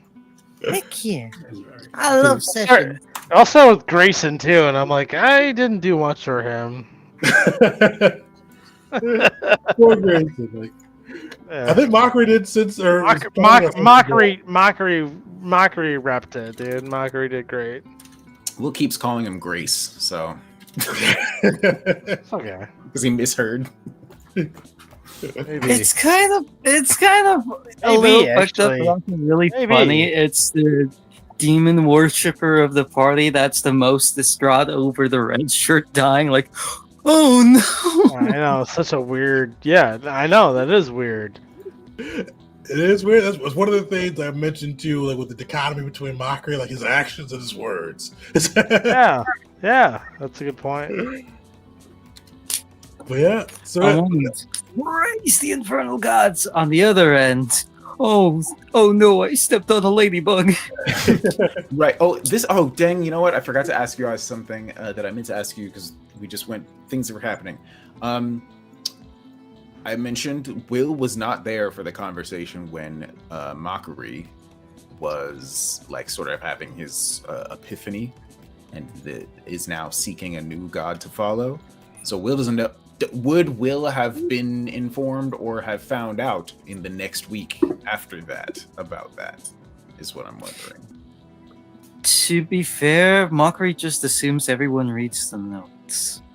Okay, if it Now was one written in the feels notes, like it was Will definitely in the sometimes reads the notes, so he probably would have found out. Yeah, there'd be plenty in there from that past week about looking for new gods for Mockery. Okay, then. I had a question. The Duke, is there like somebody above him in Fesia in terms of power, or is he like near the top? Or so I realized I've not posted that. I will post that after we get off. So I did actually update the Fessian thing with like a breakdown of the different islands and city-states along with the Republic. So Duke Kese, right now he's second in command of Kata. So his father, Baron Baron Lesse Royce is still in charge of Kata, but he's MIA, so the Duke is kind of operating off his own authority. And I'll post this too, so there's more information. But the city-states are pretty much autonomous, but they do form a republic, which has its own chancellor, army, and taxation pieces. So there's nobody really above like the Baron, at least. But there's a chancellor that's kind of like near his level that can impose sanctions. Follow the money, man. Follow the money. Yeah. So I will post that. I've got that written up. I thought I did that already. But I'll post that. It kind of breaks down each of the different islands of Kata, because I briefly mentioned it, but one of the things that after we're doing this too is there will actually be another influence section as well. So after you free, or if you're able to free, the Baron and his wife, or the Baron and the Duke's wife, the Katan army is pretty weak at the moment. Even with you guys' own additional forces, they're going to need some additional allies on that side. There'll be a chance to do an influence campaign to see if you guys can bring other people to kind of aid in the war effort. And luckily, we've got a week in between too, because we don't have a game next week. We've got the game of the month for that. But with in between, I'm going to be posting a couple of big things. The first is I'm actually going to have like a whole like battle map showing kind of Kata and like all like the different pieces and quests that could be going along with that. That'll probably be closer to like 2 weeks from now. There's also going to be rules too for kind of like the Kata strength, or kind of their army strength, and kind of showing the different allies and kind of what the Gavels bring to bear for that. Burger, it's going to be pretty similar to what I did for the invasion campaign with faction strength, just to keep it easy. So like I'll write out more for you guys. Like it's like D10s, and certain pieces add like either a half D10 or a quarter D10 or a full D10, depending on how valuable it is. And you'll be going up against like a kind of straight D10 rolling, depending on how big your pool is and how well the dice goes, what your result will be. But Having experienced that system, I personally very much like it. So I have high hopes. Yeah, it sounds fantastic. So I think, let me see if I'm forgetting anything. So level 9 will probably be a mixture of the infiltration, getting off the island again, and then the influence campaign. Level 10 is going to be a long level, I'll say. Level 10 is going to be the war itself. I'm going to give you guys more gold than I usually do for a level, but that's probably going to be, usually I do about 4 sessions, and you guys level up. That one's going to be a longer one, probably like, I'm not sure yet, but longer than 4. Just got to keep you guys in a good spot for the war. But I think that's everything. Luckily, level 10 is where you get another class level as well as another archetype level. So you get some cool stuff to be able to stand there. And you also get cool rune stuff too. So for the martial guys, you get to add an extra fundamental property rune to your weapons. So you can do some cool stuff with that. Potency. Yes. Potency, thank you. Yeah. No, not potency. You get to add a cool... Yes, it's both. Yeah. Because you get +2 potency runes, so now you can have 2 property runes on your weapon. Yeah. So if you wanted to have like fire and lightning runes upon your sword or whatever you're using, your bow or crossbow, you could do so. So there's a lot of cool stuff with that too. So 10 will be a cool level. You have a lot of there'll be more time with that level, more money than usual. The Duke, if you guys serve him well, will pay well, and have other opportunities for the crew too. So I think that's everything. But before I wrap, does anybody else have any last minute questions? If not, we'll be back on the 2nd, I think, or the 6th. The 6th.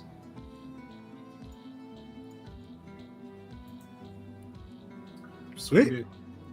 Well, thanks everybody for hanging out. Join us 2 weeks from now for the 6th for Pandemonium Session 15. But if you are around, we are doing next week our game of the month, the Monty Python's. I'm blanking on the full name right now. Curricular Medieval Reactive Program, I think it is. But we're doing that next week, and then we're going to be GM'd by the creator himself, Brian. Same time as usual, 7 p.m. Eastern time. So make sure to come through